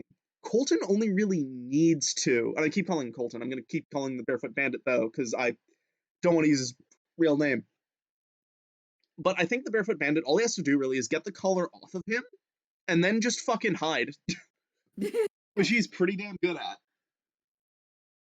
He's also very good at... I agree. He's very good at, escaping these sorts of sticky situations. That's weird to say, but it's a thing he has a habit of doing. So, my vote's on the Barefoot Bandit, is my point. I would say so, judging by the bomb collar situation. Yeah. If it was anything else, I think he would just be the only one who knows how to get out of that. Yeah, and then all he would need to do is hide while Crazy Horse is either desperately trying to get rid of the bomb or, hunting him. And the bomb goes off and kills Crazy Horse. And maybe... Alright, speed round, let's go. Alright, speed round. Next up is Rasputin versus Nikola Tesla. Location 5. Number 5. That's an old location, too. Inside of the Scream painting. I don't think that means anything. Hang on. It's inside of this painting. So, they're fighting... Yeah. So they're fighting on this boardwalk beach type thing. Okay. Anyway, hang on. Event, yes or no? No. Okay. All right. I'm gonna be real. Uh-huh. I'm gonna give it to Tesla. I mean, you would always give it to Tesla. I know. Bias. I'm biased, okay? I mean, we're all biased, to be fair. Fair, yeah. Here's my issue. Rasputin isn't really a melee character. Mm-hmm. He's very ranged, and this has a lot of space. This is an area with a lot of space. A boardwalk and a beach. And that's a pretty huge distance. But they're going to be on the boardwalk part, not the beach. Well, they could run to the beach, is my point. Or they have to be within the visuals of the painting. Yeah, actually, that's a good point. Still, I do think that there is still a lot of space to work with. I do think Rasputin has time to maybe run and hide a little bit and then do a cool ritual. Why didn't you imagine him as that time, doing the Naruto Tesla can set up his fucking Obama drone and nuke him. That is fair also. Actually, I do. I was more hyperbolizing. I don't think he can outrun a drone. Mm-hmm. Also, did you hear what I said? I said I was just picturing Rasputin doing the weird hand things from Naruto. And then disappearing with the frick brain. That's fair. That's good. So yeah, I do agree Tesla wins, though. Next up, Ernest Hemingway versus the White Death. Ooh. Battle for the ages. Alright. 103. 103. That is the castle from Mario 64. Okay. And event? No event. Okay. So the castle from Mario 64, I think, gives a lot of opportunity to the White Death to get some range. Absolutely. There are so many like choke hallways. Mm-hmm. He could like locations where there's only one way in or out. Like I think he would immediately go for some elevation. Oh yeah, absolutely. Fuck, there's okay. Do we also want to say that they can go into like the paintings? No, Okay.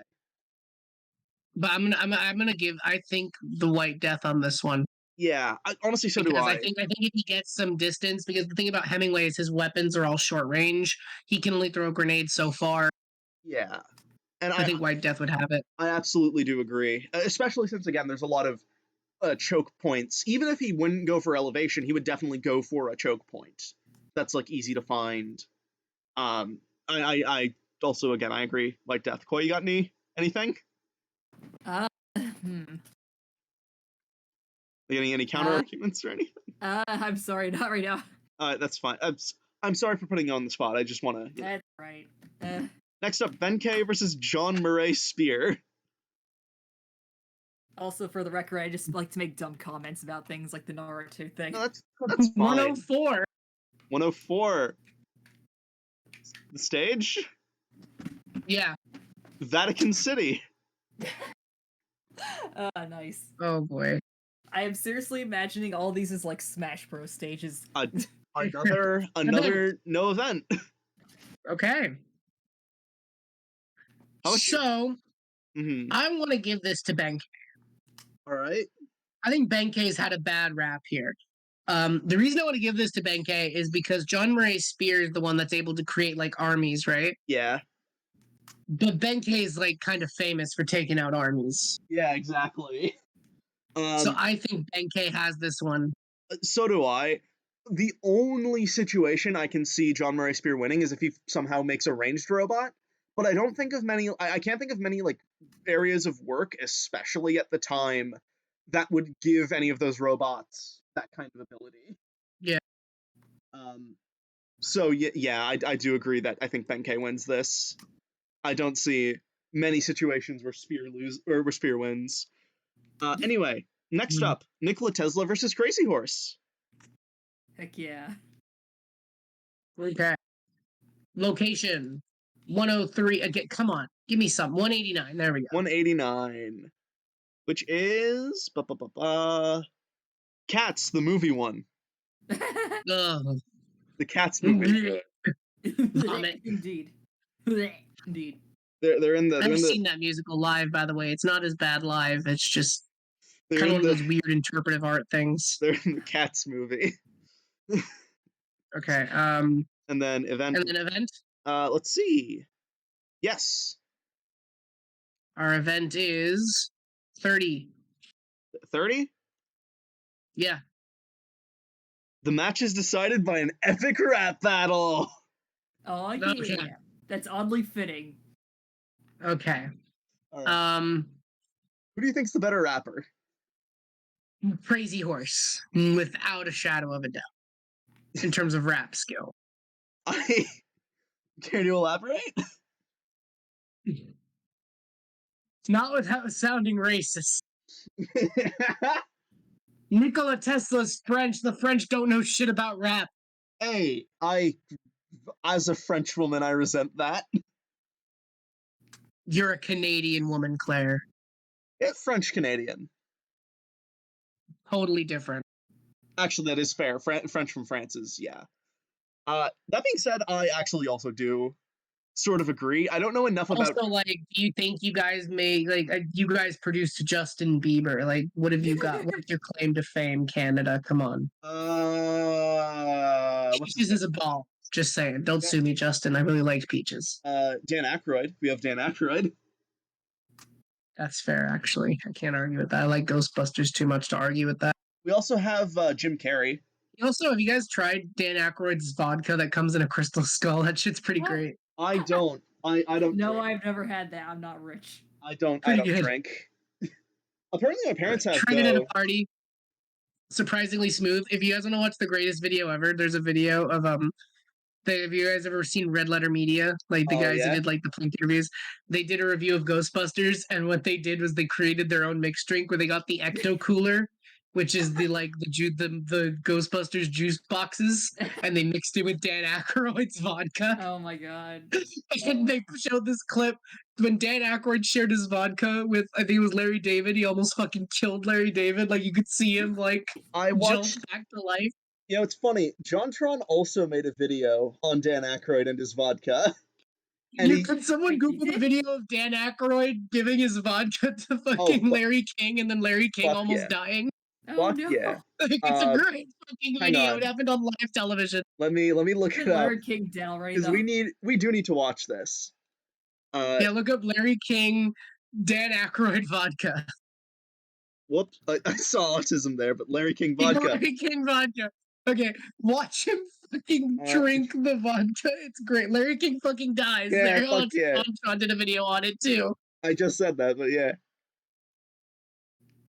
He literally just like fucking dies on camera. There's no. What? Oh boy. Start of the ruination. I'm dying. Oh, it's I'm lagging. dying. It's lagging bad. Oh, I that's know. not good. My computer sucks, by the way. I'm so sorry. This No is worries. There's like 1,000 videos of this. We need to find him drinking. yeah. I want to see like the actual one of him like actually drinking it. You know what? Let's see this one. Let's see this one. I think this is the same. Yeah. There it is, Larry King here. All right, we have some social media questions for you. Noridia and Instagram says you've successfully played a wide variety of characters, comedic and dramatic. Is there a character you haven't played you'd like to test? We're derailing to have I this would video. love to play General Curtis LeMay. The I met him once. Well, May sounds like LMAO. Wow. Yeah. My computer sucks too much Yeah. to do this. It looks Did you? like. I will he stream the was video. something I else. will Just- stream it to you. Okay. Okay. I don't think it'll work quite as well. Actually, I think it'll be worse. But We're gonna try. Hold on. all right. Well, hang on. Actually, this is going okay. I need to okay, just play. I need this video to be seen. Hang on. I'm gonna find the specific like bit where they do try it. 1 second. I hope I haven't been annoying during this stream. No, I you- feel like you I'm haven't. Because a you lot. can see him like die and then come back. It's crazy. I want to say it again. You are fine. You are perfectly fine. Okay. We just like to have people here because we are pretty boring, just us two. Yeah. Okay. Larry King. Let's try Try's vodka. I'm doing Larry King drinks vodka, and I found it. I think. Oh wait, here it is. This is a compilation. No, never mind. That's a Joe Rogan compilation. Scratch that. Yeah, Larry King talks with aliens. Dan Aykroyd. Is this? I think it's this one because I'm pretty sure they were on his talk show. All right, pause. Like, Skim through it a little to find like the scene. I'm not seeing Larry. Oh, there he is. Hang on. dude, it's such a famous clip. How am I not finding How- anything? I know, Never but seen like I've before. seen it like 5 times, and it's fucking great. You know what? We'll do this later. We have to do this later. All right. Sounds good. We've gone off topic long enough. I got it. Oh. Okay. All right, send it in the group chat. Okay. So it is the video, the first video we watched. All right. So I'm just gonna stream it to the chat. It's the first one we watch, when like the one where it's the Larry King fucking dies JonTron, where he goes All start right. of the ruination. You can see him like start to keel over. I did see that. The problem is it didn't show him actually like drinking it. It just showed like the reaction. Okay, I'm just gonna find you keep going, keep talking about whatever. I'm gonna find the Red Letter Media one because Red Letter Media has the clip. Well, hang on. I'll play this clip for the chat just so they can like see it. Yeah, very nice. Yeah. There's no. Oh boy. Start of the ruination. I'm dying. This is JonTron's fucking face. It's great. Okay. He's in pain. He has a headache after drinking it. You can tell he has Found a the clip. If you go, okay, I'm gonna post the Red Letter Media thing. All right. So they make the drink, and then the timestamp is 1640. That one, I don't think we can watch any more YouTube on stream. Yeah, I think good my idea. computer's gonna die before that happens. Oh, I thought you were gonna Okay, get well, if flagged you for guys it. are Okay. interested, it's a really media video. Yeah. Yeah, Dan Aykroyd's vodka almost killed Larry King. When did we fucking get here? When did we get here? Oh, that weird. I don't know, but I think about that clip a lot. Like it Anyway. runs in the back of my head. Anyway. Larry King with the glass in his hand, going, "Oh." Anyway, Koi, who's the better rapper? Crazy Horse or Tesla? Crazy Horse to be better with his words. I think I'm gonna give it to Crazy Horse. I also kind of want to give it to Crazy Horse. Sorry, Tesla. Yeah, sorry, Tesla. Dude, Crazy Horse has scored a lot of W's tonight. He has. He really has. Next up is Benkei versus the White Death. Okay, so this is once again another one that's dependent on stage. It's very staged. If White Death can get some rain, then probably White Death. But if he can't, Well, Then he's all a right. sniper, so why Location not? 91. 91. Moment of truth. Section 37. Which I'm going to look What up. is that? I don't remember. Section 37. I'm so sorry to all 4 people who are watching this right It's now, all 4 people. who are Or like my streams. watching my high ass derail about Larry King. I don't know. I don't know what the fuck. Okay, new stage. That doesn't count. I don't fucking know what section 37 is. 151. 51? 151. 151. Jurassic Park, Night of the Storm. All right, I'm gonna give it to White Death then, definitely. Absolutely. Well, to be I think fair, White Death would 100% be able to navigate during the storm. although to be fair, he also might get eaten by a T-Rex. But he has amazing survival skills. I think he could stealth it. I mean, yeah. So could Benkei probably, but as soon as White Death gets a Benkei fucking would try to fight the Velociraptors. Let's not fucking kid ourselves. yeah, actually, you're right. He'd probably win, but while he's distracted, I think White Death would fucking cap him in the head. Yeah, but Yo, Velociraptors. dude, justice for White, dude. We might have to have White Death fight Crazy Horse. So wait, if we're going. So wait, if This fight could very well end with White Death v Crazy Horse, and I very much kind of want that fight. Wait, guys, if we're going with romanticized versions of historical figures, does that also count animals? Because Velociraptors were like the size of chickens in real life. We're doing the Jurassic Park specifically because they're in Jurassic Park. Yeah. So yeah, but also they're not. I'm not going with quite romanticized. I'm going with mythologized. Same, Next up, Yeah, kind of. anyway, English is stupid. Anyway, Stupid. Genghis Khan versus Cleopatra. That's gonna be a terrifying fight. Oh no. Okay. Oh, no. All right. Location 158. I forgot to roll an event last time, so whoops. It's fine. 158. 158 location. Death Valley, which I think is Land Before Time. I think. Oh no, it's a national park. Scratch that. Oh, it's this. Yeah, this is Death Valley. It's just a valley with a fuck ton of rocks. Very salty. And we do not have an event. Okay. Okay. So we basically have an open field here. Yeah, it's Let's giant, super dry open field. So here's the thing. Yeah. About this fight. Yeah. I think Cleopatra would win for the same reason she won the last one. Yeah. I think putting her up against a very horny man, all she has to do is seduce him. It's not like Genghis is below her. Like, that'd probably be a conquest for her. And then once again, either slice his throat or stuff his ass with the dildo mate filled with bees. Yeah, I completely agree.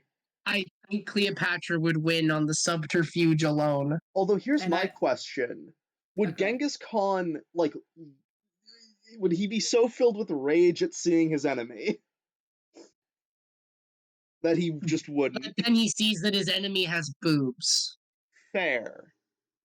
Goodbye, Genghis Khan. Anyway, Groot Pierre versus Spring-Heeled Jack. Okay. I just realized, is Cleopatra just going to win for the sake Here's the of better this? question in this fight. Uh-huh. Could Spring-Heeled Jack jump over Group Pierre? Definitely. Probably. Definitely. Yeah, Okay. well, he can jump over fences, dude. Yeah. All right. Location 171. 171. Skyrim. Like Okay. the whole continent of Skyrim, and we do have an event. All right. Event is 50. 50 is they both become hillbillies.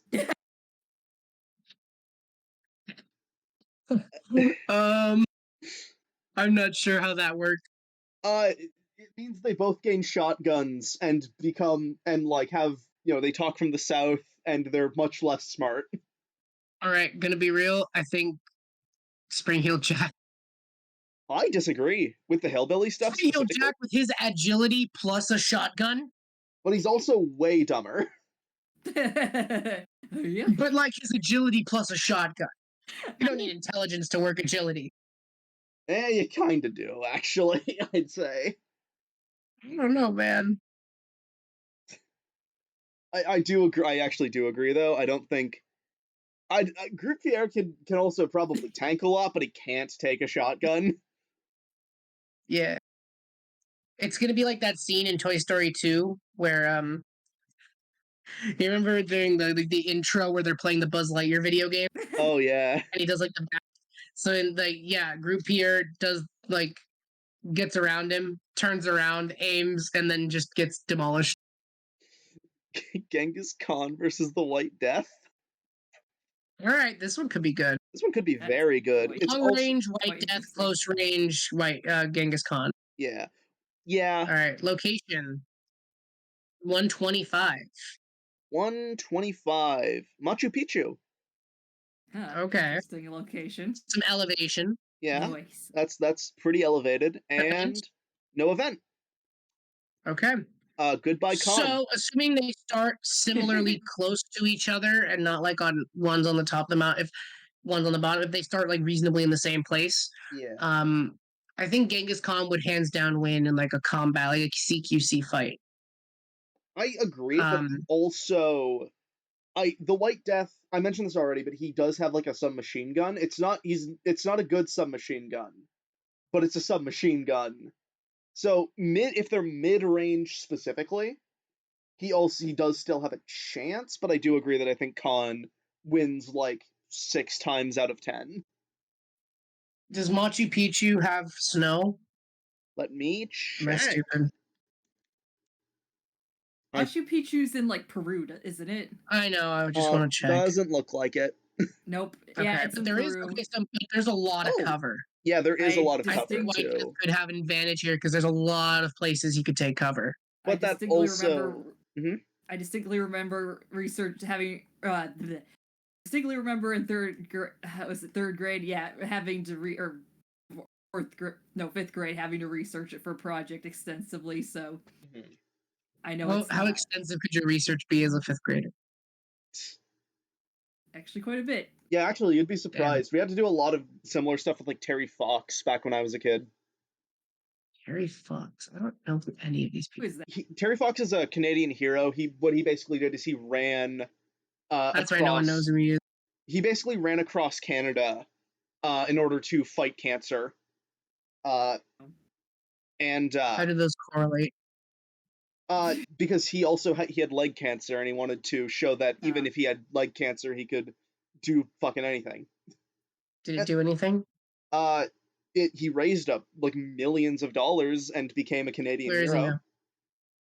Based. Very Did he based. die? Unfortunately, yeah. Of cancer? Yeah.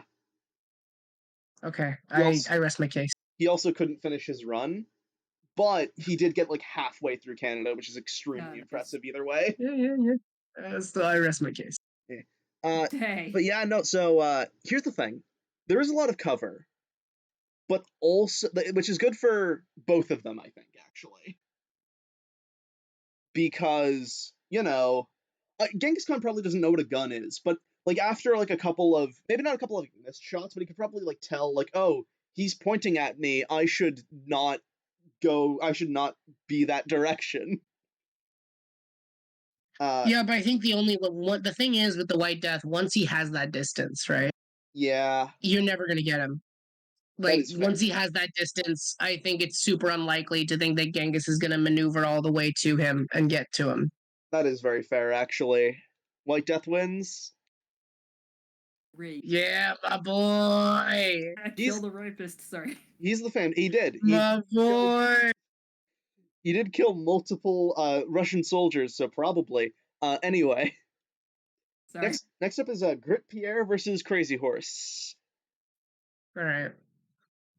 I gotta be honest, I kind of want Group Pierre to win this one, but location 6. 6, very old. Albion Castle from Fable 3. Okay. Which is like the home base Nice. castle from Fable 3. Do we have an event? Yes, we do. 51. The battle is a MatPat game theory video. No. No. All right. All right, everybody. Pat impression, I think. Let me.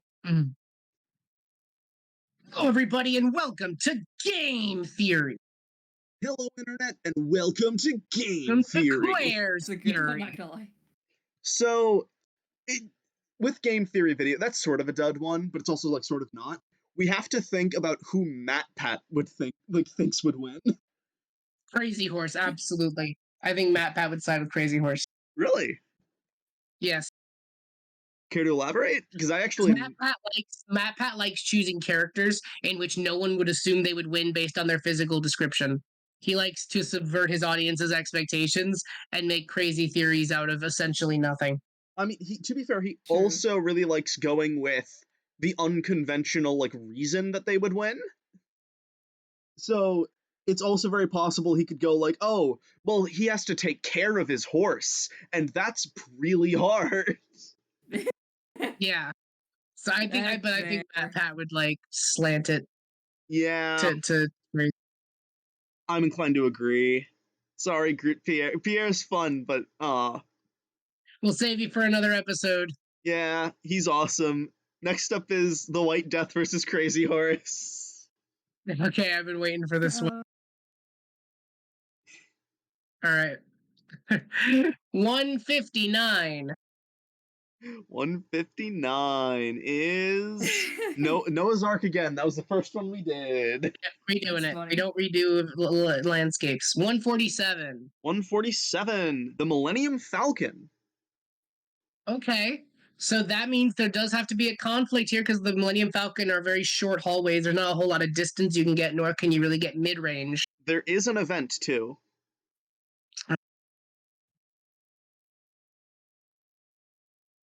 My internet crashed. Hold on. There we go. Okay. 36. 36. The battle is a Coke ad. A cokehead? It's a Coke / Pepsi ad. Well, that means if it's a Pepsi ad, that means they have to make up, and one of the Jenners has to come and tell them not to fight. Yeah, no, that's One of the genders.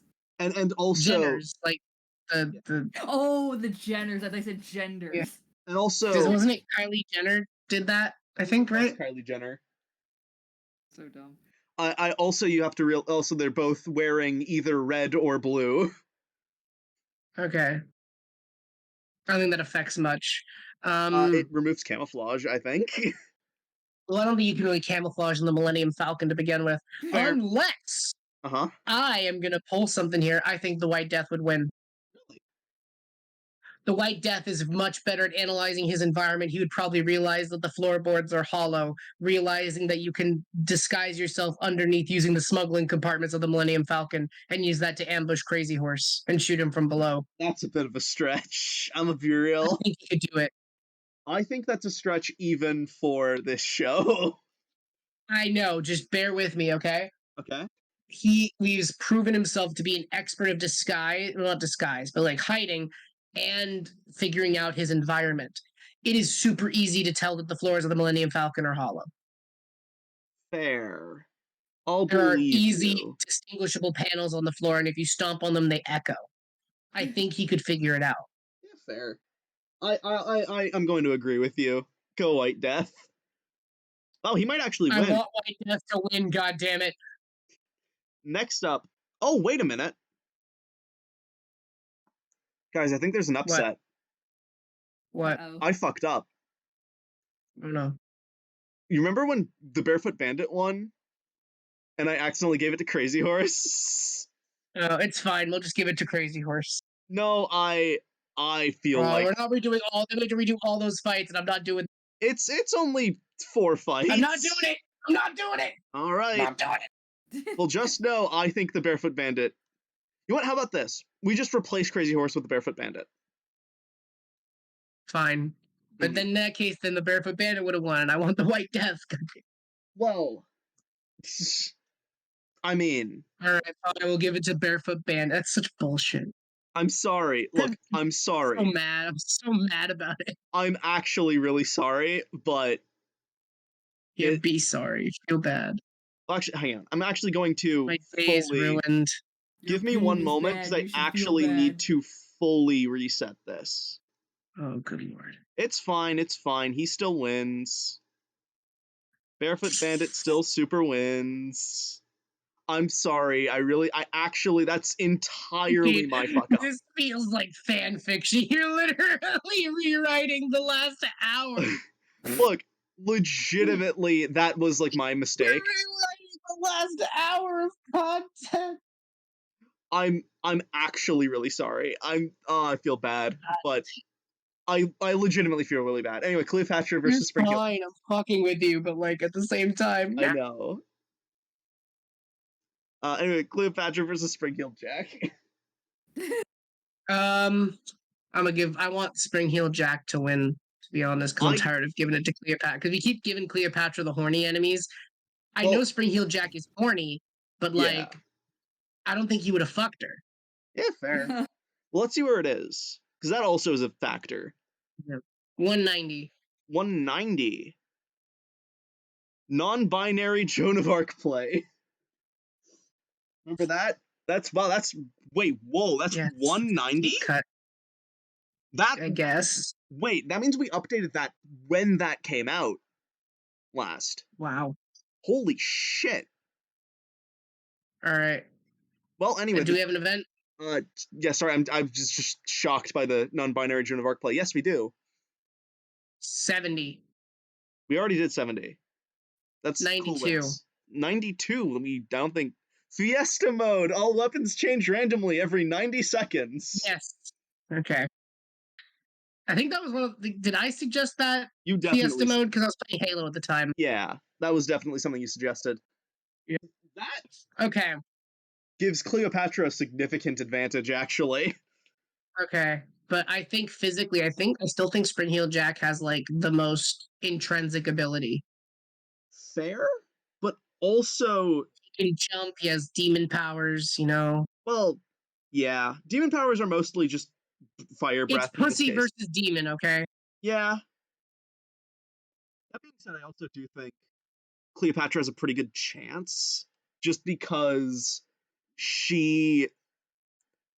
I also just realized something. Mm-hmm. We probably should not have her fight the Barefoot Bandit. Oh, okay, yeah, because he was a teenager Yeah. at the time. But like, I just keep going. We'll figure it out. Just don't worry about it. Just don't think about it. Don't think about it. Here's the other thing, though.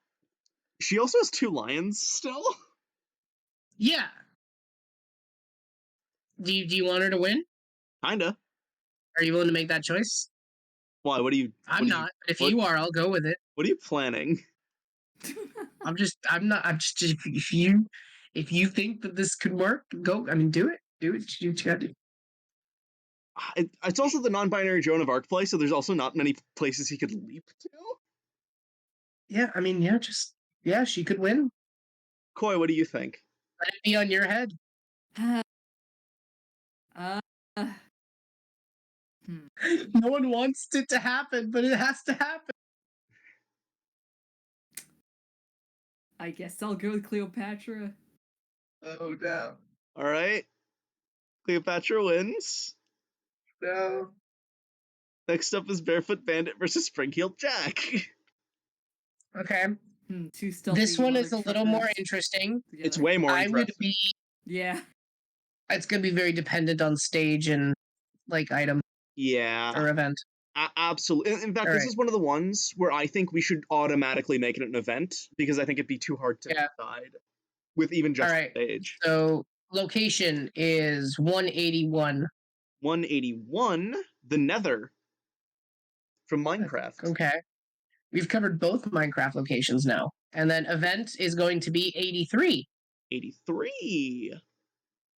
All fighters are trying to cancel each other instead of Okay. killing each other. So, if we're doing that, then Barefoot Bandit wins because Absolutely. if Barefoot Bandit's going forward, once again, everything's going according to plan. Oh no. Because Barefoot Bandit didn't, go around ripping people's clothes, acting like a sexual deviant. So Also, here's the other thing. Everyone fucking loved the Barefoot Bandit. Like, there are literally, like, fan pages for him. he's cool. He's cool. He's beloved. All right, final fight. Possible final fight. There might be one more. Cleopatra. Location 186. 186. That is Tomato Town from Fortnite. Okay, do we have an event? Let's Chug see. with you. That's the joke. No, we do not have an event. I think the Barefoot Bandit wins because Fortnite. I'll be fully real. He's gamer. Because he's gamer and Fortnite. But okay, but Cleopatra's a woman. That is fair. Women in Fortnite get preference, bro. But Wait, what? but also she wouldn't know how to play Fortnite. Yeah. Isn't she a Fortnite? Isn't there a Cleopatra Fortnite skin? I don't. Is there? Time Hang to on. taint my Google search history. I'm looking that up for you. Cleopatra Yeah, do it for me. doesn't. Hang on. We're either about to find a real thing or fan art. Oh god, someone actually did fan art. No, doesn't look like it. There's Cleopatra Fortnite fan art. It's not a thing though. Okay. Well, we get another round. Damn. We get another round because Barefoot Bandit was in the losers bracket. Okay. So one more round, final round. And All this right, time, we're gonna redo. and this time I think we should definitely have an event. Okay. 119 for location. 119, final location of the night. The Land of Oz. From the Wizard of Oz. Okay. What? Event 94. Event 94. I think God dies midway through the fight. Sheesh. So I don't think this that would is affect the Land of Oz. not really. Since God it's is a godless already land. Yeah, God is already dead there. All right, let me reroll event then. 89. 89. Fight now includes a ticking clock. That's it. Doesn't do anything. Okay. Who are we thinking now? We're gonna go Barefoot Bandit again? Actually, I think Cleopatra would fit better in the world. I mean, at the end of the day, the Land of Oz is just a long field, depending on where you are. It's just like a field with a yellow brick road in it. Well, no, that's not There's all a the land. forest with some scary trees and some spider monkeys. I'm talking about the But, book like- version, Oh, okay. which is a whole continent. I knew one of the actors from Land Before Time. That's not what I meant. That's cool. Actually, that's really cool. Yeah, he was in a dance class with one of my other friends. Yeah, this is what it looks like. Ugh. Looks like a fucking Candyland board. It actually fucking does. Oh, actually, this Maybe is a that's better where they map. got it from. This is a better map. All right, but it's just a play. It's like a normal, mostly normal. Yeah, it's a mostly normal place. continent that's just filled with weirdos. Yeah. And also a dictatorship. But I think Cleopatra's at the advantage because people would simp for her. They would simp for her, and I think she fits way better in the world. I think that Barefoot Bandit would stand out quite a bit. Wow, is Cleopatra really going to be our winner for the night? I actually Yeah. think so. Damn. All right, I'll go with it. I mean, this is the last fight. Koi, your thoughts? Final thoughts? Hmm. Yeah, I guess Cleopatra. Awesome. Hell yeah. All right, so the winner of his History Night 3 is Cleo. I'm very surprised, legitimately. She was not. In fact, she was one of the first people I was expecting to die. I'm being fully Well, honest. we made it. Yeah. Also, I did. gotta be honest, it's super cursed that Tumblr is on your like hyperlinks on the top of your internet browser, Claire. Hey, I was Tumblr gonna mention it earlier. You have is good now. Newgrounds and Tumblr way too close together. Look, Tumblr is good now, and so is Newgrounds. It never was. It never was. What? Okay, I resent that, actually. I had a Tumblr blog with a couple hundred followers, and that was when I was at my worst. No. Anyway. All right. Well, I got a couple of things before we close the stream out. First off, Claire and I were discussing a potential spin-off for Claire's Fury. We were going to title it Dream. I was going to title it Dream Team, but you know. On. Before you do that, I actually want to ask final thoughts on the fights, on like who you guys expected to win and all that before we get into like the actual announcements. Oh yeah. I'm gonna be real. I kind of thought Hemingway would have gotten farther, and I thought Blackbeard would have gotten farther as well. Yeah, those were the two that I kind of thought would have been more than they were, but it's just they got a bad hand. Yeah, they just got Blackbeard was fucked over in the second bit. Yeah, I'll be fully real. That event has killed him twice. Yeah, like we're really mean to some of our recurring cast for this. I'll be real. I was actually expecting Tesla to get way further. Yeah, I think it just comes down to the fact that he has great inventions, but they were fragile. I think that's kind of what got him. Yeah. John Marie Spiro is also expecting to do way better. The problem was he went against Fenke. Like, that's literally the only reason he died. Yeah. But, like, yeah. I'm surprised the White Death got as far as he did, though. I'm glad he did, I will also say. Yeah. I'm glad we finally got the White Death some justice. I'm sorry for that upset, though. White Death could have very well I'm won. still mad about it. I'm not going to forgive it anytime soon. Just know that I have my revenge planned, and it will be coming in the next episode. Fair. Also, Koi, I'm sorry for constantly asking your opinions, because I know, it's you know. Right. But I'm kind of curious about what your thoughts on who you thought would have won, or all that stuff. Spring-Heeled Jack was pretty OP, not gonna lie. Unexpectedly OP, too. Yeah. Because I saw Spring-Heeled Jack way more than I thought I was going to see Spring-Heeled Jack. He is very much one of those ones where he's so simple, but he's also, like, really not that simple. True. He's simple, but, like, what it has, like, what the simplicity gives him is absurd. Yeah. True dat. I was also, actually, another one I was kind of expecting to get a little further was Henry VIII, actually. Yeah. You can just fall over on someone and suffocate them. There you go. Oof. That's what happens when you got the chonk. I have the chonk, so I can test. Yeah, no, aside from that, though, the Spring Hill Jack, like, who were you expecting to win? Who were you expecting to lose more? You know.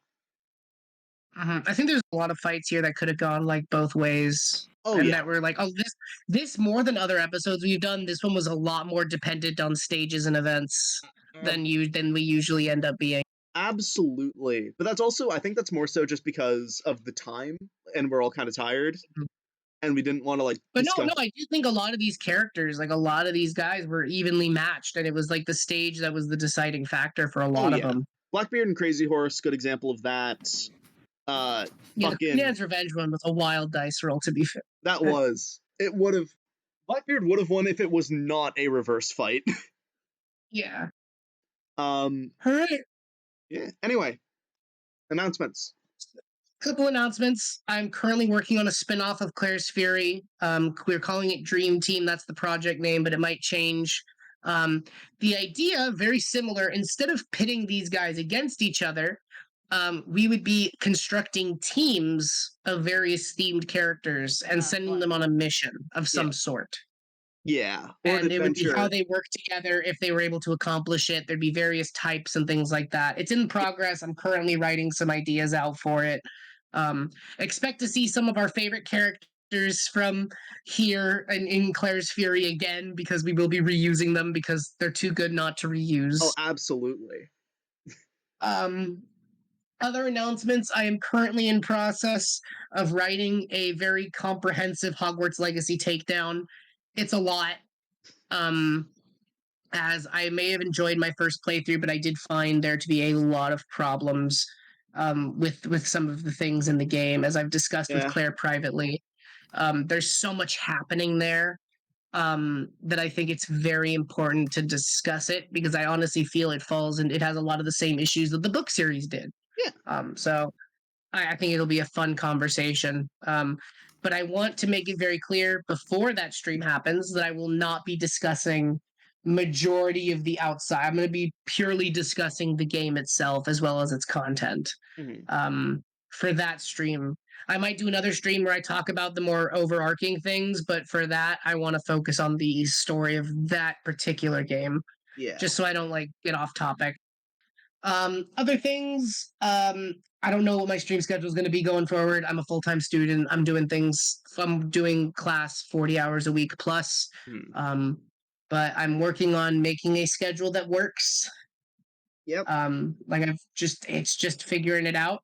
But during the summer, around May, June, expect a lot more streams for those. And then, of course, during the winter time, I'll be filling some stuff up. We have Oh. some React stuff coming up. Yep. We're doing a quartering stream. It's just a lot. I'm sorry. It's dense, bro.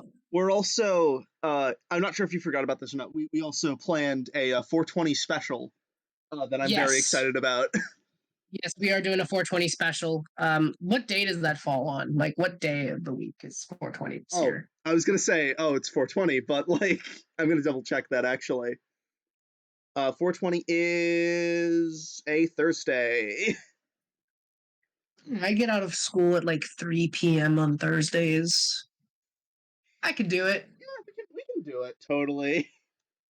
Get high and watch some shit videos. Fuck. Well, no, we're not watching shit videos. We're watching a movie. Oh, I forgot we're doing the PSA, aren't we? Yeah, we're doing the best. We're doing the original PSA, and for those who watch who know what I'm talking about, you'll know it's the original PSA. What do you mean by original PSA? I mean, it was like. I mean, it was the PSA first. that inspired the other PSAs. Oh, Yeah. like the public service announcements. Yeah. Right? Yeah. And it was the first one. Well, not the first one, but it was like one of the. It was the one that acted as a blueprint for a lot of other PSAs at the time. I see. Despite being so bad. With that, we're going to head to the end here. I want to thank everyone who came. We got a couple followers tonight, which I was kind of surprised about. Solivio Jimbo followed. We also got Koi. Thank you for following, even though you were here. Yeah, you're welcome. Kooky or Cots, thank you for the follow. I appreciate that. And then we had a couple of people who hadn't been in chat in a while. So I want to give a shout out to Arum Nightlord, who I haven't seen in months, but I was really happy to see them. Vin, I hate you, but I love shouting you out for some reason. Shadow, I need to see you here more. I'm just saying. All right. I need you here more. To be fair, if you want to be on the show, I need to get you on the show more. Yeah. Well, to be fair, it's because we stream so late. Yeah. He's like British. 5 hours ahead of us. Shadow's dude. commentary is so fucking great. Oh, I need them on the show. I fully agree. In fact, I'm going to message him probably at some point soon, asking like, "Hey, do you want to join us for like a React stream or something?" Yeah, I need Shadow, and then I got to get T-Lore back. I need T-Lore to guest again. T-Lore is like one of my favorite guests to drag into things because he's always so unhappy to be there. Yeah, I think that's a big it's kind of funny because that's like the big difference between Shadow and T-Lore is that T-Lore doesn't want to be there. Shadow is always ecstatic to be there. T-Lore doesn't want to be there, but it leads to the best comedy. He was there for the fucking Cryptoland. Oh, he was! I forgot about that. He was there for Cryptoland, and by the end of the stream, he was just like screaming into the void. He was. I know. He was in okay, to be fair, I think that one was akin to like CIA torture, so I get that. But We need to do the sequel to Cryptoland. We still got to do No. that. yeah, that was a thing. We've been waiting on that. I know it's out. It's not the sequel, but it's like the uncut version. God, And we also need to do the other sequel I was talking about. there's to a it. that was a cut version. I am very frightened. Yeah, You might be very familiar with evidence.zip 2. we already did part of We evidence. never finished evidence.zip 3 though. Yeah, I actually here's the problem with that. I may or may not have lost the Google document that said where we were. So Evidence.zip 3. yeah. Well, I guess we'll have to do the whole thing again. Oh no. Anyways, guys, thank you so much for coming by. Yeah. We'll be back hopefully soon. It won't be too long. Don't you worry. Probably. I'm not going to spend as long. I just need to get through. I need to make sure I got through at least half my semester maintaining straight A's. Yeah. We'll be back soon. So thank you guys for coming. Really appreciate it. Cheers. And we'll see you all later. And